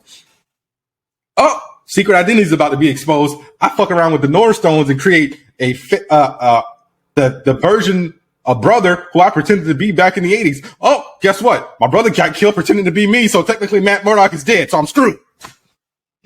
That's Daredevil in a nutshell. All right. Hey, I made Elektra. Boom. So let's see how long that lasts. Honestly, I hope it's in the norm, because that means one of them is going to die. One of them is going to die. You only have one comic death, and Elektra already died. Has Matt died officially yet? Yes, he got resurrected by the Hand. To answer your question, there are Alexa, stop. Okay, so yeah, in that case, then one of them's going to die, bro. They're not. You can't die twice. Stick died, and Stick is back from the dead. I bet you Stick dies again. Stick is a side character, but no, there's no mainline character that's died twice. I can't think of any. Jean Grey. She's a phoenix. It's in the name. She's going to rise again. That doesn't count. I'm pretty sure there's somebody out And there. also, Jean Grey's back for good. She is not dying anymore. She's the one with the Phoenix, so she's stuck. I don't know about that because Echo has the Phoenix. Or did you forget that? No, she does. But Jean Grey doesn't have the Phoenix anymore. They're not going to let the Phoenix. I'm actually pretty sure the Phoenix is done messing with mutants. It is now in a different new chapter of its existence. Leave psychic mutants alone, and it's not going to do it anymore. That's my hot take on that. I don't think it's going to. Technically, the Hulk has died twice. Has he? Bruce Banner got shot in the head. He got killed. Okay, The hand resurrected him in Civil War II. He got sliced up and killed in Immortal Hulk. Okay, depends. Now, is that a death where it was like the other with Spider-Man where it died, it was inside of an arc? Or, like, where did they slice him up? And how long did it stick? Okay, you get a pass for that one. But technically, it still counts as a death. Because technically, what do you mean? Peter died. Yeah, no. Because, I mean, like, Johnny Storm dead. Or presumed dead. Okay? Because when you're down for a year, that's a death. A story arc is not a death. Okay? That's drama. That's different. Okay? An actual funeral is a death. All right? So Bobby Morris. Bobby Morris died back in the day. It was a scroll, but she came back. That character is not going to die anymore. They're not going to kill her again. It's not worth it. Okay? Nightcrawler died, went to hell, came back. He is not dying anymore. He didn't go to hell. He went to heaven. What are you talking about? No, they went to hell to get to hell. He's half demon. They went to hell? He can't go to heaven. He's half demon. I could have sworn. Kurt Wagner, the poor man, without Catholic, he went to hell. I remember this because Ed McGuinness drew it. I vaguely recall Kurt having wings, and his heaven was him like fighting pirates. I was under the impression they were in a pirate ship in hell, and they had to get him out. Was it hell? Bro, I thought it was heaven. I think they went down and was effing with demons, and I gotta look this up now. He's half demon. I don't think he can go to heaven. I gotta look this up now. I could be wrong, but he died twice. He died once, that's for sure. Wolverine, I believe he has a confirmed death. He's not dying anymore. Okay. He went to hell and then he died. So he died twice. So Elektra and Matt, they're solid. They're not dying anymore. That they need to figure out a better way to give them drama other than killing one or the other. Yeah. Colossus died. He's not dying again. Quote unquote. But he was gone for a minute. I know. And then he came back. There was a bunch of other. In fact, X-Men are weird because a lot of characters got pulled out of the woodworks that are now alive again. So they're like, I don't know if that rule will apply to some of those characters, but he went to heaven. I found it on Reddit. So yeah, He went to heaven. He got bored and went back to Earth because that's apparently an option. Okay.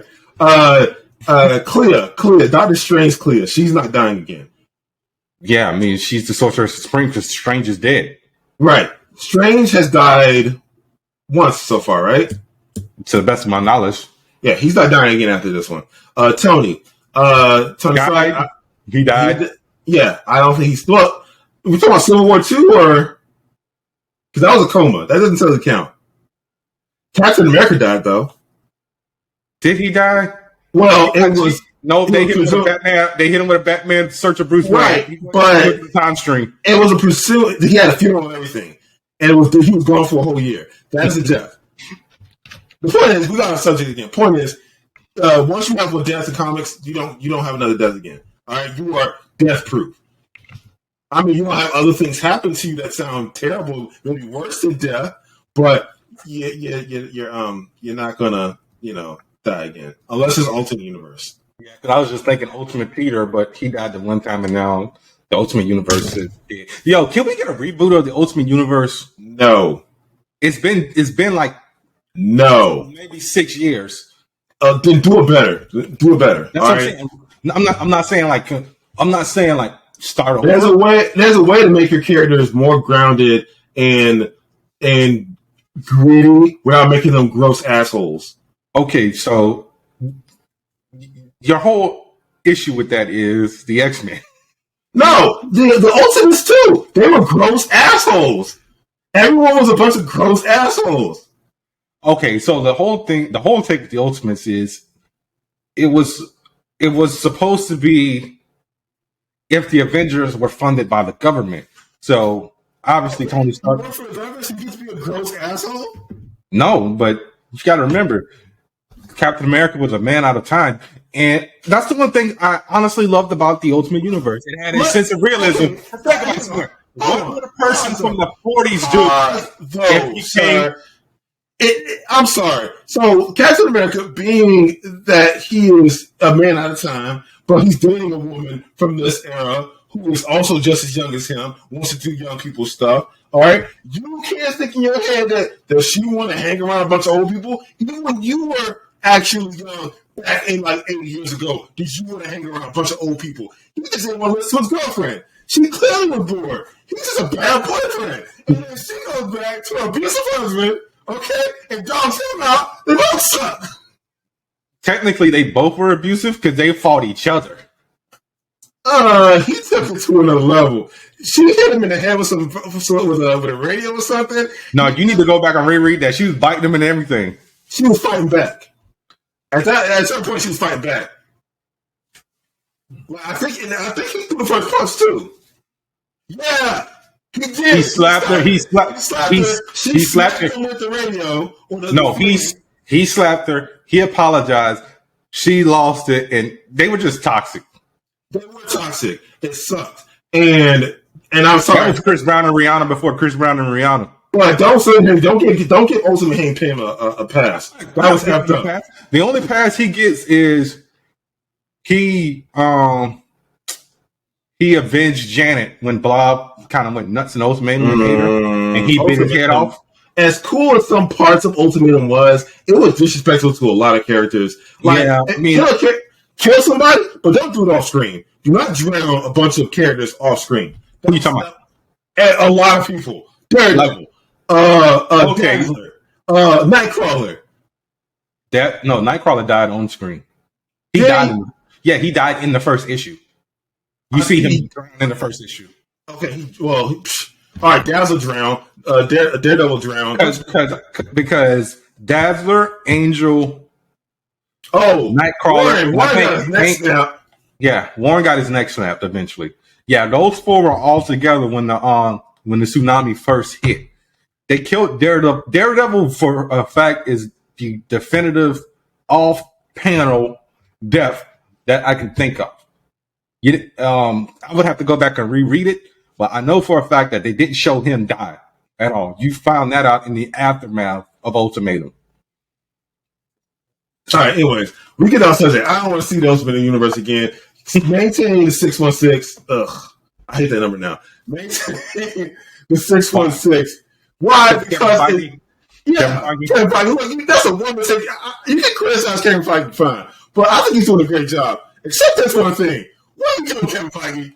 All right. Okay. All right. So, in Kevin Feige's defense, Marvel decided to name it that Earth. They never met with Kevin Feige, so they don't do it anymore. But every year, Marvel would do like this encyclopedia of universes, whatever. So that's when they did it. They never reached out to Feige. So that's all I got to say about that. Maybe he'll change it when Secret Wars happens. I don't know.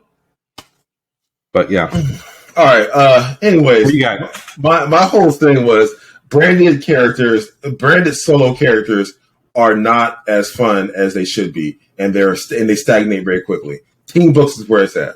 I don't know, man. I'm liking both them Captain America books. You know, who's the Sam Sam's book? Yeah, good for him. It's in Black Panther is pretty good right now. You should actually give it a read. Like, there's a whole bunch of political crap going on with Wakanda. So T'Challa had to step away from being the chairman of the Avengers. So he's not even on the team anymore. He's just trying to, because they're fully diplomatic now. So it's like, it's kind of like the whole situation in the UK where, like, you know, the king is just like, you know, a figurehead or whatever, but doesn't necessarily have any power. So he's trying to get acclimated to that. But hey, What you got? All right, so have you read or have you looked into that Quentin Tarantino interview recently? Quentin Tarantino did an interview. The last interview I know he did was Joe Rogan. Oh, I meant to tell you, I Hate Fairyland is back. And they aged up Gert. So now she's either a teenager or she's like in her early 20s. And she's going back to Fairyland. Right, It's got a young book. Because you never read the original. I gotta check that. I'm gonna check that out now. Okay, cool. I'll read the whole thing. What was I gonna say? Oh yeah, so Tarantino. He basically talked about his he basically talked about his full career. Had a commentary on all his films and things like that. He had a hot take about the MCU and the current state of Hollywood right now. And he basically said that he'll never direct a MCU. Yeah, I did hear that. I didn't watch the interview. Right, because you're kind of stuck doing, you're dancing to a fiddle. You can't really do anything too crazy, and he hates being on a rigid, regulated, track. That's why he likes to write and direct all his own movies, and then he'll take it to a distribution company with like the concept and everything. That's why, bro. You gotta think about it. Every movie that man has ever done, he has written. Yeah, he has. Now, you can criticize him on other notes, but I'm surprised you're not more mad at him about his hot take about Marvel movies. Honestly, I think Quentin Tarantino watches Marvel movies. From what I recall from that Joe Rogan interview he probably did like 3 years ago at this point. He did say he's a fan of them. He said this before. He said he's a fan of them, but he doesn't ever want to direct one because he can't get away with the crap that he wants to get away with. Now, Martin Scorsese and James Cameron probably have never watched a Marvel movie in their lives. James Cameron's never watched one. Okay, I know for a fact that Martin Scorsese hasn't. No, he hasn't. He said so, and he's an old crotchety man. Whereas, again, James Cameron has a deep understanding of science fiction. You don't think he ever read a comic book or watched a comic book movie? No, because we already went over this. Because you tried to use Alita Battle Angel as an excuse, and I told you Guillermo del Toro brought that. On that note, you have a man who has a good friend in Guillermo del Toro, who then took the project that he suggested, based on a manga / OVA from the 90s, and he looked at it and saw its merit. So that guy, still, I'm gonna give him props for it a little bit. I'm gonna give more props to Guillermo del Toro than James Cameron. Yeah, because Guillermo del Toro probably wanted to do it and couldn't do it because he's probably doing Pacific Rim or something like that. I don't know. It was way before Pacific Rim, way before it. Yeah, I mean, because there's no date. Yeah, I don't know what the hell that was. Like in the 90s. It was definitely in the 90s. It was way. Both of them it was way back. Mm. He had that property for a long time. Oh, but yeah, I mean, like if James Cameron never watched the Marvel movie, he needs to say it. Then I can kind of maybe give him some slack on what he said because it's just like why would you? Everyone watches him. Why would you assume he hasn't? We just literally said Martin Scorsese said this is a freaking old dude. That's why. My aunt's old, and she at least watched the first goddamn Iron Man movie. She watched Black Panther. I don't know if she went to go see Wakanda Forever yet. You just can't use old as an excuse. Yeah, I can. Speaking of old, they showed us pictures of Indiana Jones, Harrison Ford and Indiana Jones. And he looks old. Well, he is old. This is his last movie, Samir. Let it go, okay? Quit shaming the man for getting old. I'm not shaming him. Samir, you were shaming. If I'm shaming anybody, I'm shaming this fan base and the studio for having a elderly person do all these strenuous activities. He's going to hurt himself. He already hurt himself on set. Samir, he could have said no, but he didn't. No, but he didn't. You got to remember, in life, it's all about the choices you make. So he chose to come back and do this movie. Sometimes you have to say, hey, listen, Grandpa, you can't lift that. You're going to throw your back out. Why don't you sit down and let us do it? Okay. And I already knew it. Mads Mikkelsen is a Nazi. Okay, he'll be a great Nazi. Can't wait for that. That's I'm excited about that part of the film. What I'm not excited about is an old man running around looking like I don't know. Can he sprint? This is an action adventure. Can Indiana Jones still sprint? Has Indiana Jones sprinted since the third one? 'Cause I don't recall any sprinting in Kingdom of the Crystal. No, I can't even say that because I was getting busy when I went to go see Kingdom of the Crystal Skull. Wow. I can't recall him running in that movie either. I did see him run in Force Awakens. He ran like an old man. It was like, yo, they used CGI made this man like he running faster. Because that is an old, that posture, everything about that screams geriatric. Oh my God, my bones are screaming. You need to stop. I'm saying, I saw him point the blaster at Han. I'm like, damn, this dude's old. All right, whatever. And like, even Billy Williams, when he came back for Rise of Skywalker, he was old. He was sitting down the whole time. I don't think he stood up. I see that man walk. Why would God damn, I can't remember his character. Lando Calrissian. Thank you, because I almost said Donald Glover. Yeah, why would Lando need that, bro? It's been so long since I watched Rise of Skywalker. Why would Lando need to be standing up anyway? Lando barely did anything in any other. Lando sat down in freaking most of them. He sat down in Jedi. The only movie he ever walked around in was Empire. Yeah, he did. He just staying on brand at this point.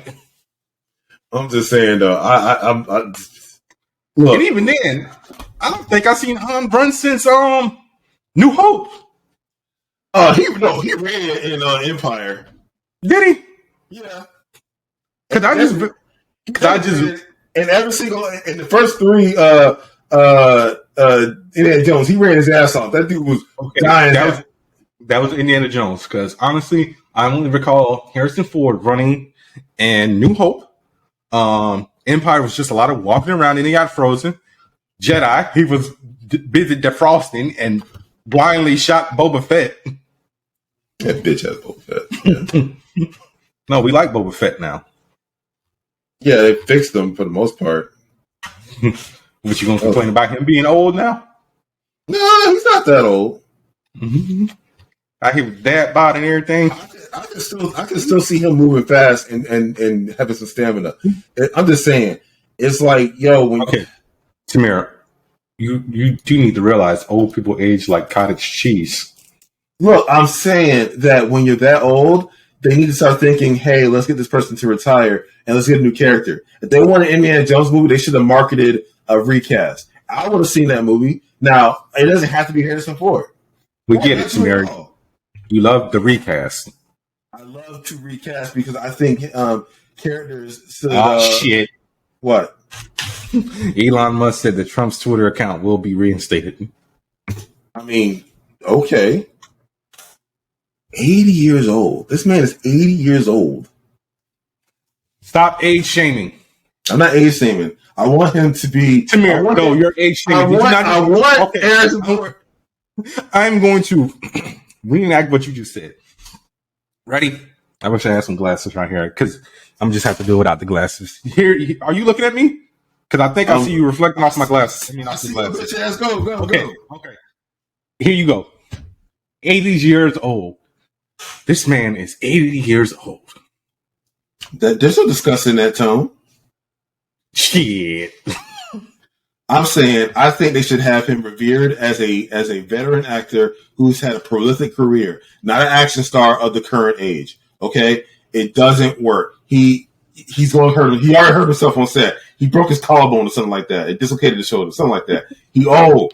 Okay, he can't heal quickly. If he breaks something, it's going to take a long time to heal. He may not recover if he breaks something. That is an actual risk. Yes. I want that same energy when Shazam Fury of the Gods comes out, okay? Why? Helen Mirren, 77. She ain't a spring chicken herself. Or did you forget she's in that movie? CGI. What was that? What was that? CGI with that? Did you just start like trying to do the Maybach music? Because you just went CGI. I don't know what to talk about. They're going to use CGI for large parts of that movie, if not all of it. Mm-hmm. She's not going to have to lift the finger. Also, she's going to probably have a stunt double. And you don't think Harrison Ford's going to have a stunt double? He hurt himself. Well, I don't know why he hurt himself if he had a stunt double. He probably zigged when he should have zagged.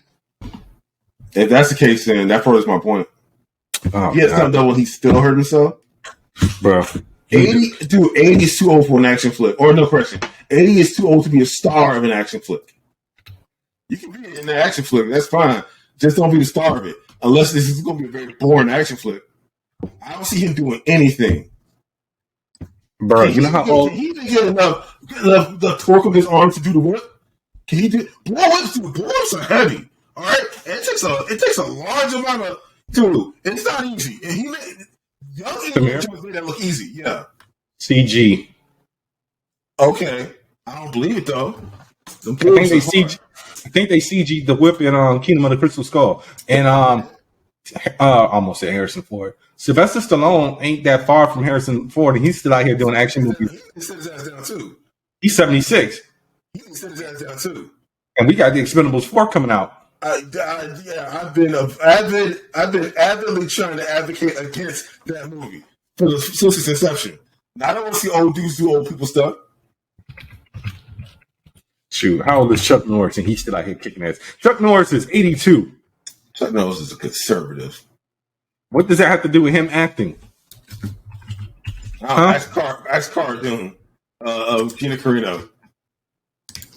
Yeah, but Chuck Norris ain't out here, saying crap about being anti-Semitic on Twitter. Hell, oh, never mind. Jean-Claude Van Damme is 62. He just aging horribly. But yeah, dude. I mean, how old is Jackie Chan? Because Jackie Chan is sitting his butt down. He really had for the most part. Jackie Chan is 68 years old. He's slowing down. Also, we love that shit. Leave him alone. All right? We love Harrison Ford, but yet here you are shaming the man. That was 80 though. Jackie Chan did a show in 2019. Oh, that's a documentary. Jackie Chan got 4 movies coming out next year. He may not be the star of those movies, though. And he might be. Oh, he's the star of 2 of them. One's called Snafu. He's playing a character named Lao Fing, and another one's called Right On. He's playing a character named Lao Lu. Are they action films though? They look like it. There's no Wikipedia page for them. He got such a big old. His filmography is massive. Yeah, they got it separated by decades. They do. Good God. He did a movie in 2020 called Vanguard and 3 movies in 2021. Wish Dragon, All You Need Is Love, and Good Night Beijing. But that sounds like an action film. Vanguard. Yeah. Yeah, Vanguard is a Chinese action adventure film directed by Stanley Tong, starring Jackie Chan, Yang Yang, Miyu Miku, and it marks Chang's 6th collaboration with Tong. Yeah. So Jackie Chan ain't slowing down. How's the perception for this movie? Oof, not good. I was going to say, wow, you was going to watch it. It's 28. Jackie Chan don't really have that many fresh movies, but yet we still like the Rush Hour trilogy. That's most of the weakest films he's done. Oh, I've been watching Wish Dragon. So was Rumble in the Bronx. Rumble in the Bronx wasn't fresh, was it? I don't recall Rumble in the Bronx. Rumble in the Bronx being fresh. I will always say that out of his heyday '90s films career, that Rumble in the Bronx was the weakest in my opinion, and it's still good. I would definitely say Super Cop and Police Story, Operation Condor. Those were probably some of the standouts. Okay, so Rumble in the Bronx actually has an 80%. Like going back and rewatching Rumble in the Bronx a few months ago with Jared, shout out to the homie. That movie ain't that good, bro. Twin Dragons. Bro, you know that movie was shot in Canada. Going back and rewatching all that, going back and rewatching Rumble in the Bronx, all the bad New York accents. It was almost everybody in that movie is Canadian. You kiss my ass right here. Come on. They killed lads. And they said if we didn't bring their stuff, we'll all end up like lads. Remember that part? Horrible. But yeah. Anyway, Jackie Chan slowing down. All right, he'll eventually get there. Look at Jet Li. Jet Li don't do nothing no more. He definitely retired. Is Jet Li retired? I don't think he's doing any more action flicks. Let's check this out real quick. They were actually people talking about it. Dang, Jet Li got old overnight. He was in Mulan. That was the last thing he did. Best voice. No, which one? No, he was the Emperor of China. Oh, he didn't do nothing. He just sat there. Yeah, that was his last movie. Yeah, exactly. He's slowing down. He's chilling. Yeah, I don't know if he retired. I mean, he ain't retired. He retired from action roles. He'll show up on set, say some lines, and chill. And he's 59. It says he's still active. He might be having something coming out. I don't know, but yeah. So Crisis Core is actually coming out next month. I forgot all about it, so I might have to reserve that. Yeah, I'm actually excited about that. I still gotta get Miles Morales. I ain't bought that yet. That's Zach's story, right? Crisis Core? Yeah. Yeah, because it was on PSP. The good homie Chow let me borrow it, and I turned around and went right back to Fort Lauderdale to give it to him. I'm like, yeah, man, I can't play this. It's turn-based. So here's this. Shut up. Here's the specs for, all systems so far.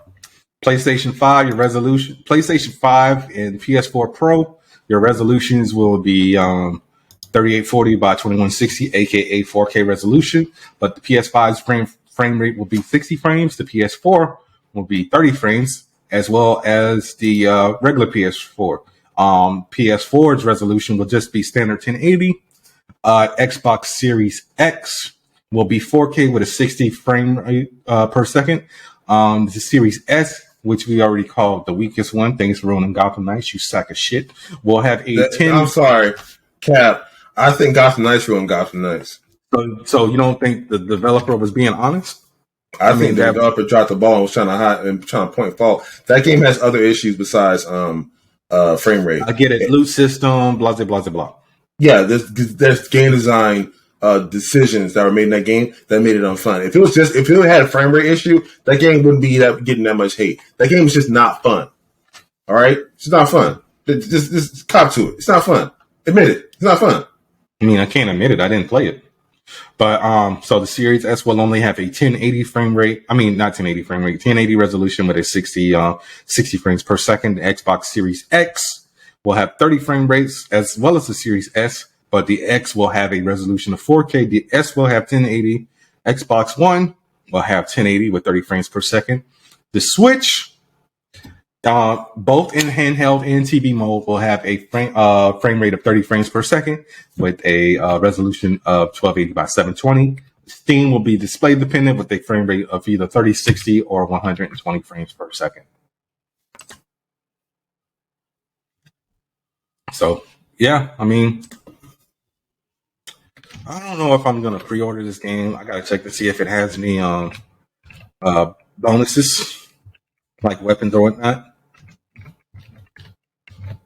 But Samir, are you going to get Final Fantasy Crisis Core? Yes, I will get it day one. Will you? Because you still ain't getting Miles Morales. Yeah, I got to get that too. Keep in mind, you already have Miles Morales. No, I don't. What happened to your PS5 copy? I think I might have traded it in. You sack of shit. Had the game for a whole 2 years. Oh, yeah, I'm going to just trade it in. And then I heard about that PC release. What you got, man? Because now you just disappointed me and disgusted me at the same time. I'm sorry. I let you down. Not really. So let's see. All right, can we talk about the Margot Robbie led Pirates of the Caribbean movie being dead in the water? Was that a pun? But no, we did not. Oh, I guess it is. I guess it was a pun. Yeah, I mean, I had no interest in it because it's not even a Margot Robbie issue. I just don't care about pirates. I never watched any of the movies. I've seen bits and pieces of the second and third ones, and that's it. I've said this on the podcast multiple times. All of my Pirates of the Caribbean knowledge comes from Kingdom Hearts 2 and Kingdom Hearts 3. Now who's disappointed and disgusted? You piece of shit. Go watch those movies. Honestly, dude, I'm not a big Johnny Depp fan. I'm definitely not a fan of Orlando Bloom. Hollow? Okay, I probably like 4. Okay, I think we did this before. Let's go to Johnny Depp. You didn't like Fear and Loathing? Let's go to Johnny Depp's filmography. Benny and June? We're going to Johnny Depp's filmography. And we are Spend going time in to. Mexico? Would you shut the fuck up and just go to his goddamn filmography? So now we're going to Johnny Depp's filmography, and I'm going to name all the movies that I've seen with Johnny Depp in them. And it's probably not even 20. All right, you ready? Nightmare on Elm Street, Platoon, Crybaby, Edward Scissorhands. Okay, good. You got still a good start. I'm not counting Freddy's Dead because that's a cameo. Ed Wood, The Ninth Gate, Sleepy Hollow. In the words of Secret Window. You watch Secret Window. Yes, I love Secret Window. In the words, why I could always bring up the John Turturro. You stole my story. In the words of Paul Rudd, chocolate. Chocolat. No, it's chocolate. It's delicious. Chocolat. What movie was that? What movie was that? Bros or no? I love you. It wasn't man. Bros. I Yes, Love You, I love you, man. Yeah. I saw Libertine. Did you watch Finding Neverland? No. Blow. The From Corpse Hell. Bride? No. Once Upon a Time in Mexico, Sleepy You Window. don't watch The Corpse Bride? No. Charlie and the Chocolate Factory. I know you saw Alice in Wonderland. No. Rango? Public Enemies, hell no. Public Enemies was boring. That wasn't even Johnny Depp's fault. That whole movie was just boring.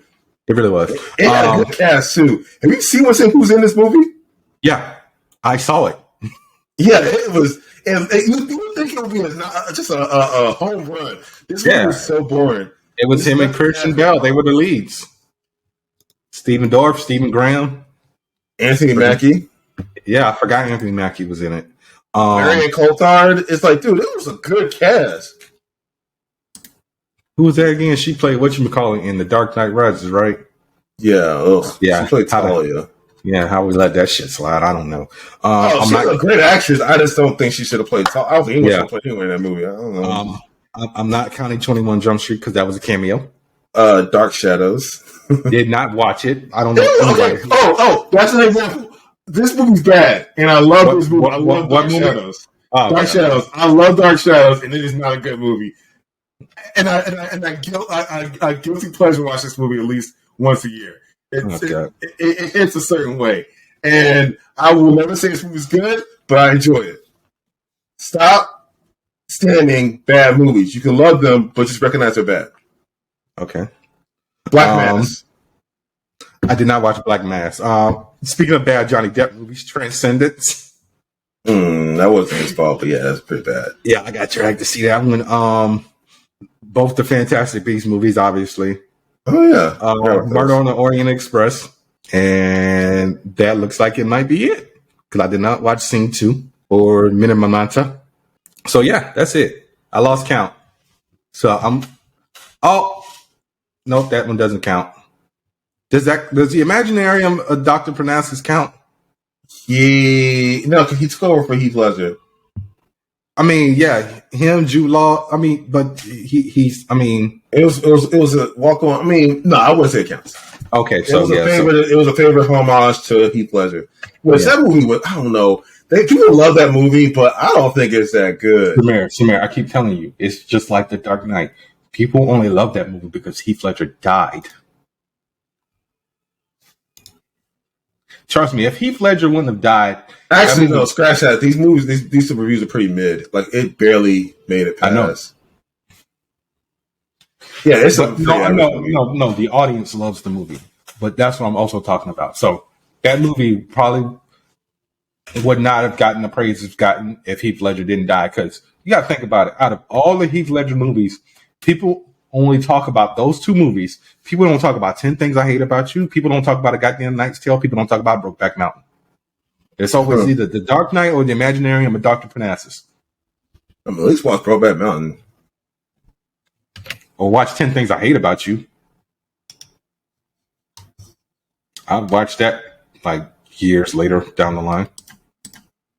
Hell, I don't even know how many Heath Ledger movies I saw. Oh, I forgot he was in Lords of Dogtown. I ended up watching that like 58 million times. That movie sucks. Well, this was 2005. I was working at the movie theater, so I ended up seeing like half these movies like religiously. Like, bro, I lost count of how many times I ended up watching Batman Begins because I was working at the movie theater.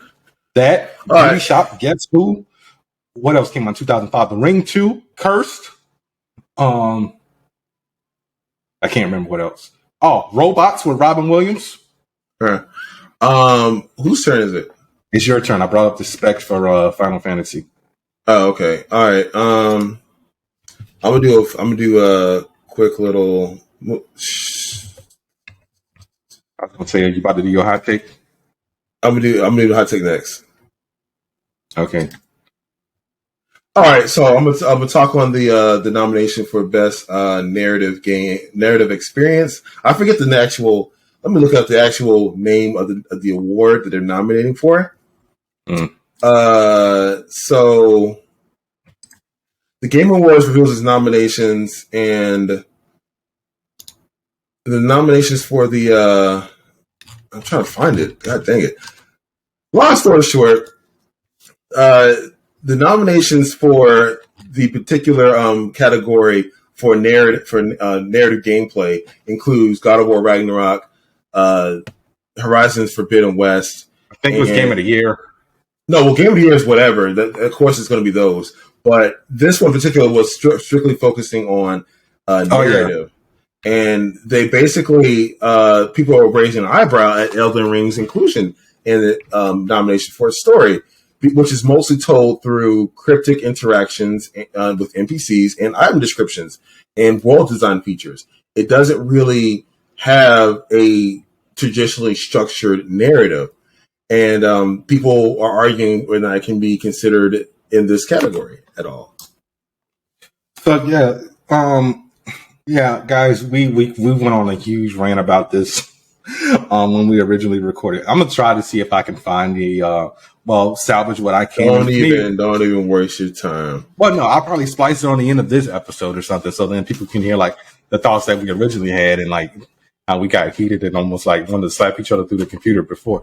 So yeah, I mean, as far as narratives goes, I mean, what necessarily dictates narration? Because think about it. Well, by definition, I know the definition of narrative, but you got to remember, as a kid, we also had these goddamn choose your own adventure books. Those are still connected. Yeah, but you don't. I mean, I'm pretty sure there's an overlying story in Elden Ring. No one like just has. There is, but it's not connected because when you include the word, if you're taking the word directly at its meaning, it's spoken or written account of connected events or a story. That's it. It has to be connected. So if Elden Ring doesn't connect this events and you yourself have to do it, can it be considered a narrative? That's what people are arguing. They're not arguing whether or not the game is good. They're arguing whether or not it should be in this category, regardless, because of how it does itself, how its game is designed. I think it should. The only difference is they're just changing the way the narration is being told. So it's not a straight line narrative. It's kind of scattered about, and you have to put the clues together yourself. I guess, sure. But it's like if I sell you a car and you get to my house and the car is disassembled in a pile of parts. Is it a car or is it a pile of car parts? It is what you make it. I mean, I guess some people be pissed about that. I mean, I get that. I'm not disagreeing with you. And a 2005 Jetta is disassembled. I'm like, I'm a little honest. Like with that. Hey man, you got to look at the fine print. But yeah, man, I get why people are mad, but at the same time, what you want them to do? Do you want them to take the game out of the nominations? Because Video Game Awards are like right around the corner, so it's just like, sorry, people. No, I mean it's nominated for a bunch of other things. So yeah. It's take it out of that category and like replace it with what? Because trust me, I'm pretty sure if there was something else that could have been better than this, it would have probably been in that nomination category. So it's just like, come on, man. What do you want? There's tons of games that could have been put in that category. I just think they got snubbed for Elden Ring, and some people like, it shouldn't be there. They should have put other games there. I don't know, man. Because, I mean, did you see anybody make any other suggestions? There's tons to do. There are a lot of games that get releases here, and a lot of them are good. I get that. But, I mean, people just always going to complain about something. Like I told you, people were complaining that Sana Starros is getting her own book. Who is this colored lady and why is she part of the Star Wars universe? So it's called Best Narrative, and they have A Plague Tale Requiem, amazing. Obviously, God of War Ragnarok, obviously, Horizon Forbidden West, and a game called Immortality, which I'm gonna look into that, and Elden Never Ring. even heard of it. Okay, but I mean, people just always be mad about something. This game? Okay, it's a video game. Okay, it's an interactive film video game. I'm gonna look into this. This might look dope. Mm. But yeah, I don't know, man. So it's just that most of these films, I haven't played Immortality, so I wouldn't know. But these other 4 titles, I've dabbled in all of them or played them to completion. And Elden Ring stands out as the one that doesn't fit here. That's all I'm saying.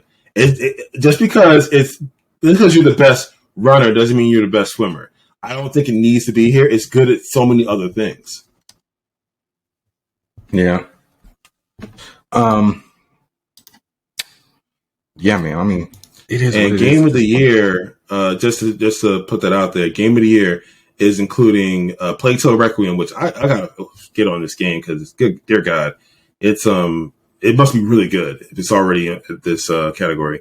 Plague Tale Requiem, Elden Ring, God of War Ragnarok, Horizon Forbidden West, Stray, and Xenoblade Chronicles 3. Mm. Well, and got Best Ongoing. Are you going over all the categories right now? I suppose I might as well. Apex Legend. This is ongoing. So the game is continued support. So mostly the multiplayer. So we have Apex Legend, Destiny 2, Final Fantasy 14, Fortnite, and Genshin Impact. And I think the runner, the shoe-ins for the wins here are going to be either Fortnite or Final Fantasy 14.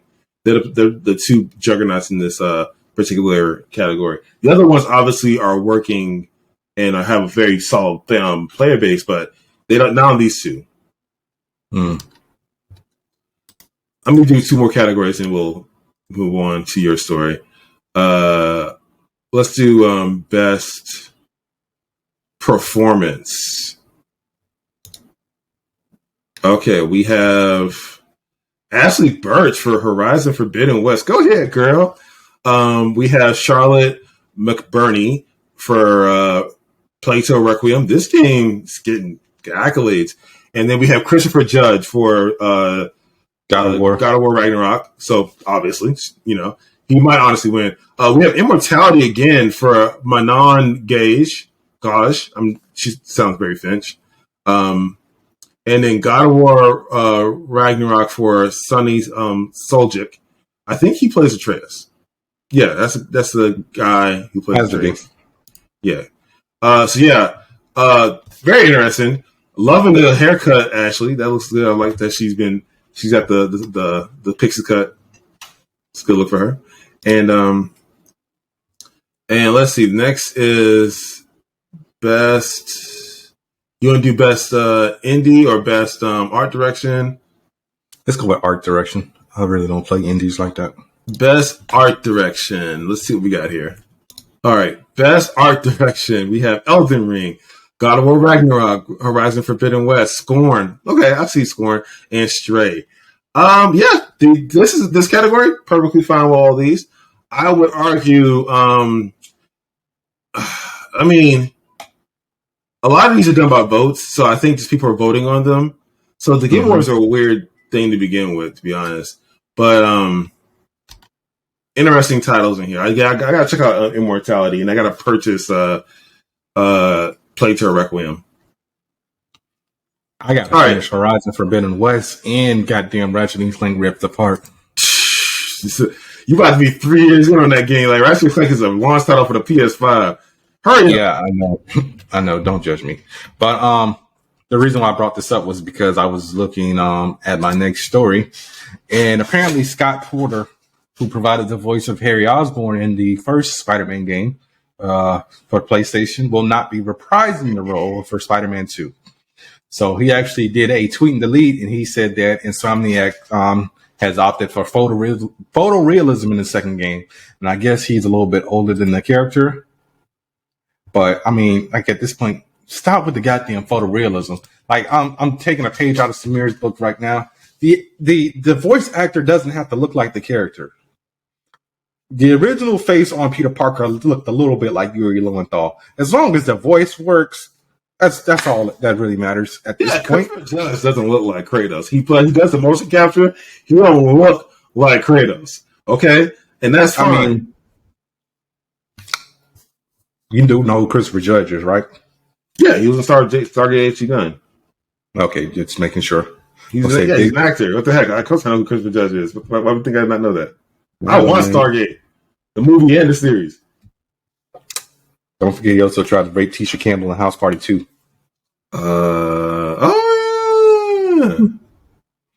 But yeah. So yeah, people. The voice doesn't have to be the face. I mean, the only time I can honestly say where I think that worked was Uncharted. Nolan North is Nathan Drake. Can you think of a time where, like, you know, a voice actor also did the mocap in the voice, but they obviously used the actor's face? Because the only one I can think of is Uncharted. They actually used the actor's face. Yes. Quantic Dream. The developer Quantic Dream. Yeah, they did. Oh yeah, all of the Souls. Heavy Rain. Souls, Heavy Rain. Detroit Become Human. Yeah, those games are great. I love those games. Yeah. See, I wouldn't even consider them because they are outliers. They always do that. Quantic Dream always does that. It's not like Quantic Dream is always going to go out their way and just, you know, get like all these, you know, high tier actors to do voices and not mocap them. You know, the people we're talking about are voice actors themselves. Ashton Birch does not look like Aloy from exactly. That's the point I'm trying to make. Yeah, they could have kept Yuri. They could have kept Yuri or the guy who Harry Osborn. Yeah, Scott Porter. Yeah, they could have kept him. Yeah, but yeah, that sucks. Speaking of voice actors, I actually talked to you about this a few weeks ago. What did you think of Tara Strong's tweet saying that Hollywood needs to reach out to more voice actors to do these animated movies? Because obviously after the Super Mario Brothers trailer dropped, and you know, everyone's like, "Where's the It's Me Mario voice?" Like they were expecting that from Chris Pratt. So here's my thing: just because you are a good or adequate actor does not mean you're a good or adequate voice actor. I'm sorry, but Matt Damon's acting in Titan AE is trash, and he's coming off with a heat that is Good Will Hunting right after that movie. He gave the best performance of his career in that movie, or at least one of them, and then he gave us Titan AE, and it was trash. So, and Drew Barrymore was in that movie too. Also, didn't do a good job. Now, you could obviously say that the voice director wasn't good. Probably. It wasn't. I mean, he maybe didn't pull out the actors. Probably. But the point is, the performances in that movie were awful, and they had great actors in it. So, don't you have to go back and rewatch Titan AE? It's not good. The voice acting is flat. I don't think the voice acting was flat. I do know the movie bombed and obviously caused the studio to bomb. I might be looking at it through rose-colored glasses because Titan AE was my shit. It was like possibly one of the last VHS great. I bought. It was one of the last VHS tapes that I bought before, you know, DVD became a thing. But I don't know, man. Like I said, I might have to give that a rewatch because it was Drew Barrymore, Matt Damon, Bill Pullman. I want to say John Turturro did a voice in there as well. I was trying to do this without looking, but let me go ahead and look. Titan AE, great. Now the song from the movie is stuck in my head. What was the song? I'm in over my head. It's John Leguizamo and Janine Garofalo and Nathan Lane. Yeah, Ron Perlman, Tone Loc, Jim Cummings. Yeah, I mean, the movie cost between 75 and 90 million to make and only made 36.8. I rented it from Blockbuster. I bought it from Blockbuster. I bought that, and I remember what I bought with that. I bought a Dragon Ball Z tape. It wasn't a movie. It was a few episodes. Yeah, exactly. It was. I don't remember every single episode, but I remember it was the one where Bulma wanted Goku to go learn how to drive, and Goku and Piccolo were taking driving lessons. All right. Okay, you want to wrap up with my hot take?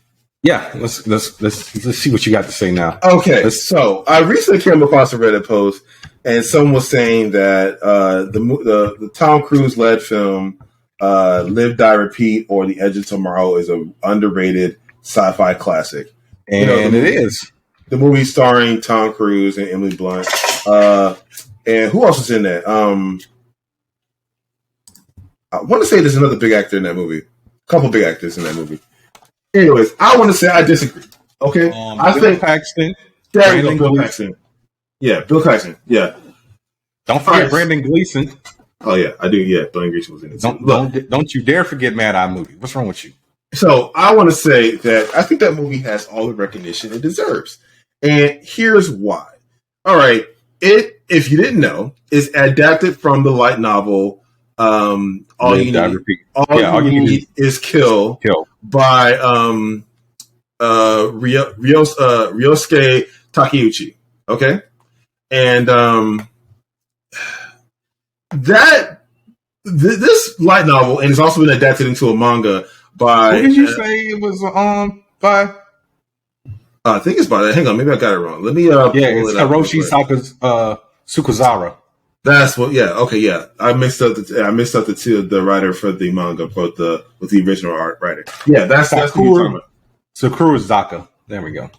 Yeah, that's the guy who wrote the original light novel. I read most of the light novel and then I read the manga, and both of which were pretty good reasons. You need to go back and finish the actual manga, but honestly, there's no point because the light novel, because the manga pretty much gets pretty much everything from what I understood. But both are good, both are valid. Definitely go read them. They're a much more. Those two works are a much more in-depth and nuanced representation of this story than Edge of Tomorrow or Live, Die, Repeat. It is so Hollywood and watered down compared to those other two things. It's ridiculous. So Samir, that's the issue. Once you try to adapt an anime or anything like that, you're gonna obviously cut out a bunch of like details. It's not Cheffa or it's not stuff that doesn't need to be there. It's literally dumbed down.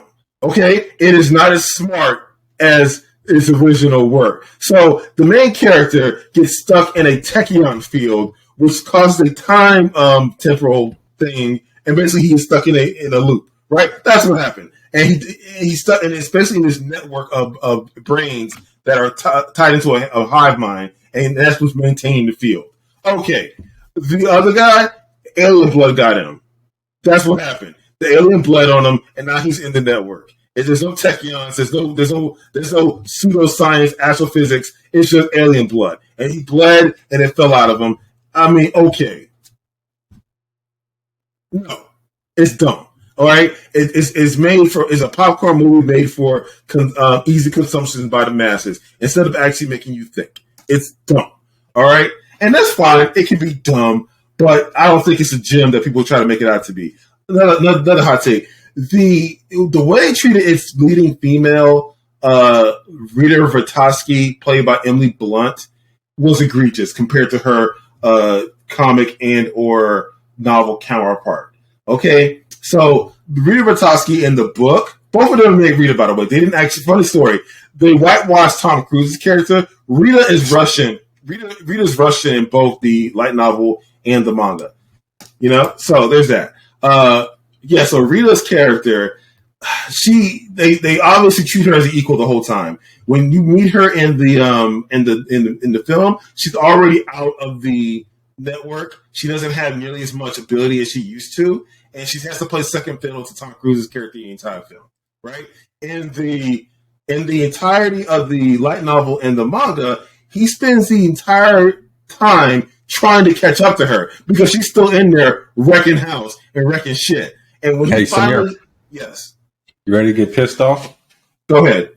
So one of the writers of Edge of Tomorrow is also co-writing the Indiana Jones movie. I'm not pissed off by it.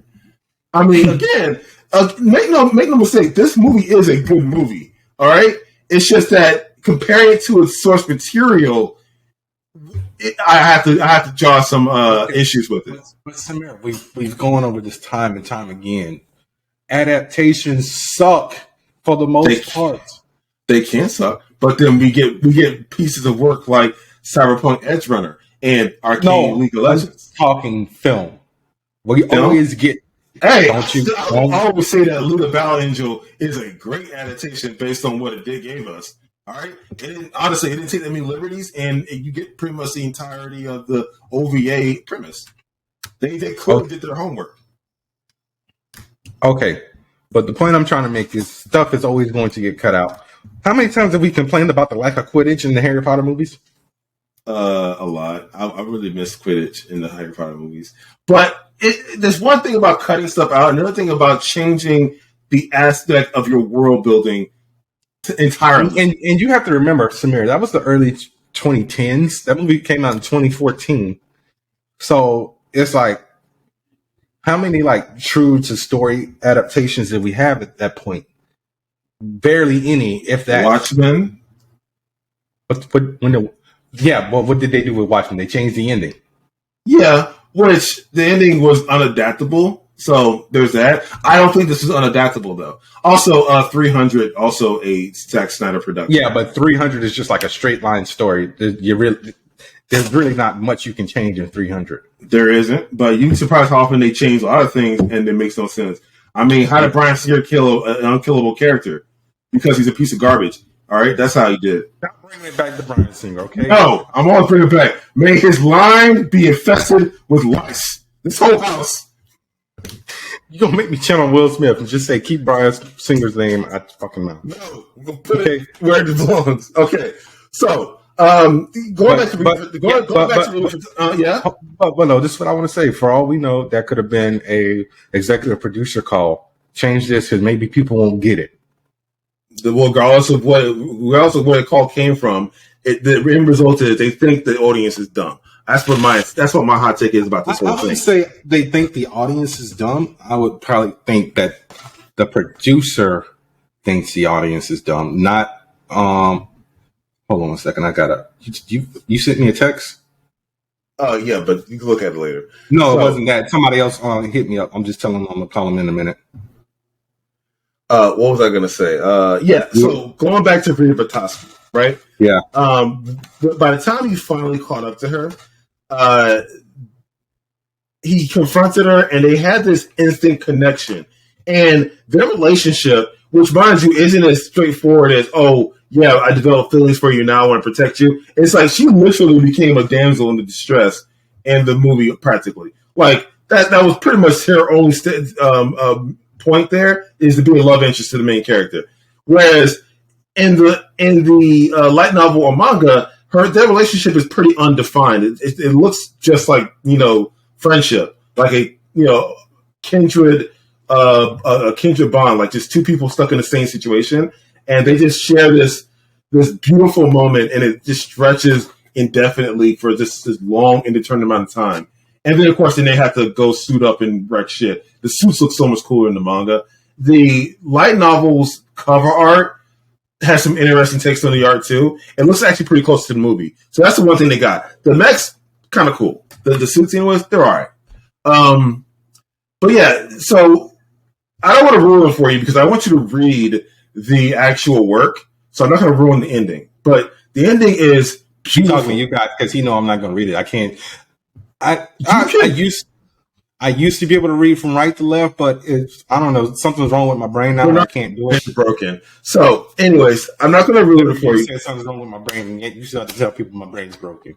You just said you agree with me. So I was saying it. No, you just decided to be a dick and try to say it before. So I said it.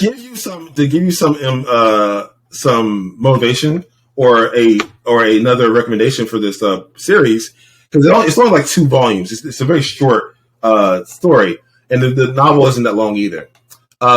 Takeshi Obata, who did the art for Death Note, if you love that art, which that art is amazing, he did the art for the manga adaptation.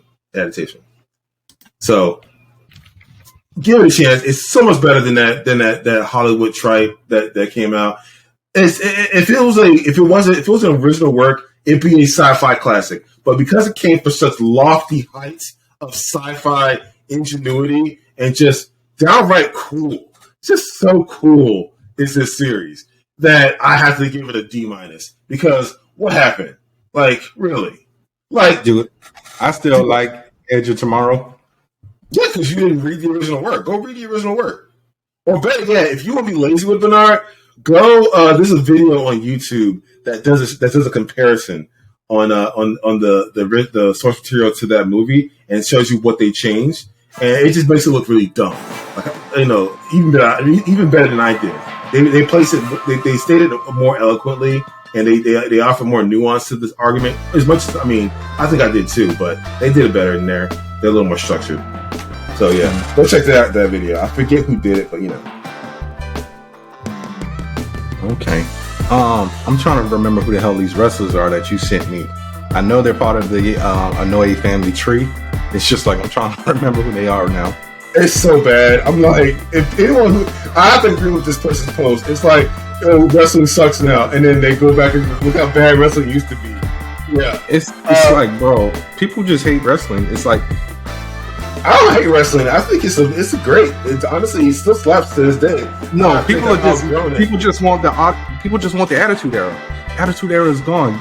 Forget it, guys. That's what I understand. Attitude Era wasn't that good. I was looking at it through rose-colored glasses. It was No. very sexist, probably racist. Definitely. Okay, so Vince McMahon said, "What up, my nigga?" one time. Him is racist. Also, do-rag. Yeah, but okay. So, like I told you, I've been watching these WWE biographies on A&E. Stone Cold started the Attitude Era. When he left, I'm pretty sure that was the end of it. Because at that point, Rock was gone, Cena was tipping in and out. Because that's when he started doing movies. He did 13 Rounds and the Marine. The Marine. Yeah. How was the Marine? Was it really good? That was that's one of his first movies. That was his second one. They're both rotten, but I would say 12 Rounds is better than the Marine. And I wonder if he remembered working with Robert Wasn't Patrick. Martin Sheen in the Marine? No, it was Robert Patrick. Robert Patrick. I knew it was some big name. I was just about to say that, but you cut me off like always. I was just about to say, I wonder if he remembers working with Robert Patrick on the Marine because he played his dad in Peacemaker. Oh, shoot. That was him. Yep. All right, you want to do the outro soon? Yeah, I was just about to. Yes, we are going to call it a wrap because Samir keeps cutting me off and I'm getting ready to do things that he's about to say. So, guys, this is Bernard, a.k.a. the Scarlet Spider, a.k.a. the co-creator of Sonic, with some insider trading going on. That's not going to be funny. It's not funny now, and it's definitely not going to be funny next week or the week after next. Hey, guys, we're taking a break for the holidays. So, yeah. Taking a break? Yes, we're taking a break because we record after. Bro, I don't just like Thanksgiving. You don't like Thanksgiving, but I want to do stuff with the fam, and you are welcome to come if you want to. We'll be happy to have you. Please come. So yeah, I mean, we're gonna put that up in the air, guys, because Samir just trying to be lazy. But yeah, we're the Angry Blerds. And join us next time. Same Blur channel, same Blur network. Where we may or may not be back next week. I don't know. No, we're definitely not going to be back. We'll see you guys the first week of December. So live long and prosper. Please eat responsibly. Okay, we're not children anymore. Just eat your fill, and maybe not so many carbs and sugar. Diabetes is real. It's running rampant out here. Yeah, my mom's trying to get me to come down there. I don't know if I'm coming. She's like, I don't want you to be, by yourself because just what makes you feel happy. Yeah, Carlos gonna stay home. But anyway, guys, marathon a movie series, marathon something. I gotta work Friday. That sucks balls. Calling sick. Nah, I can't do that. New job. Who needs exterminator service on a goddamn holiday? After Thanksgiving, Black Friday isn't a holiday. I didn't say I was working on Thanksgiving, but people do this. Peace and all that grease. How'd it go? Peace chicken grease. I don't remember. Whatever. Bye.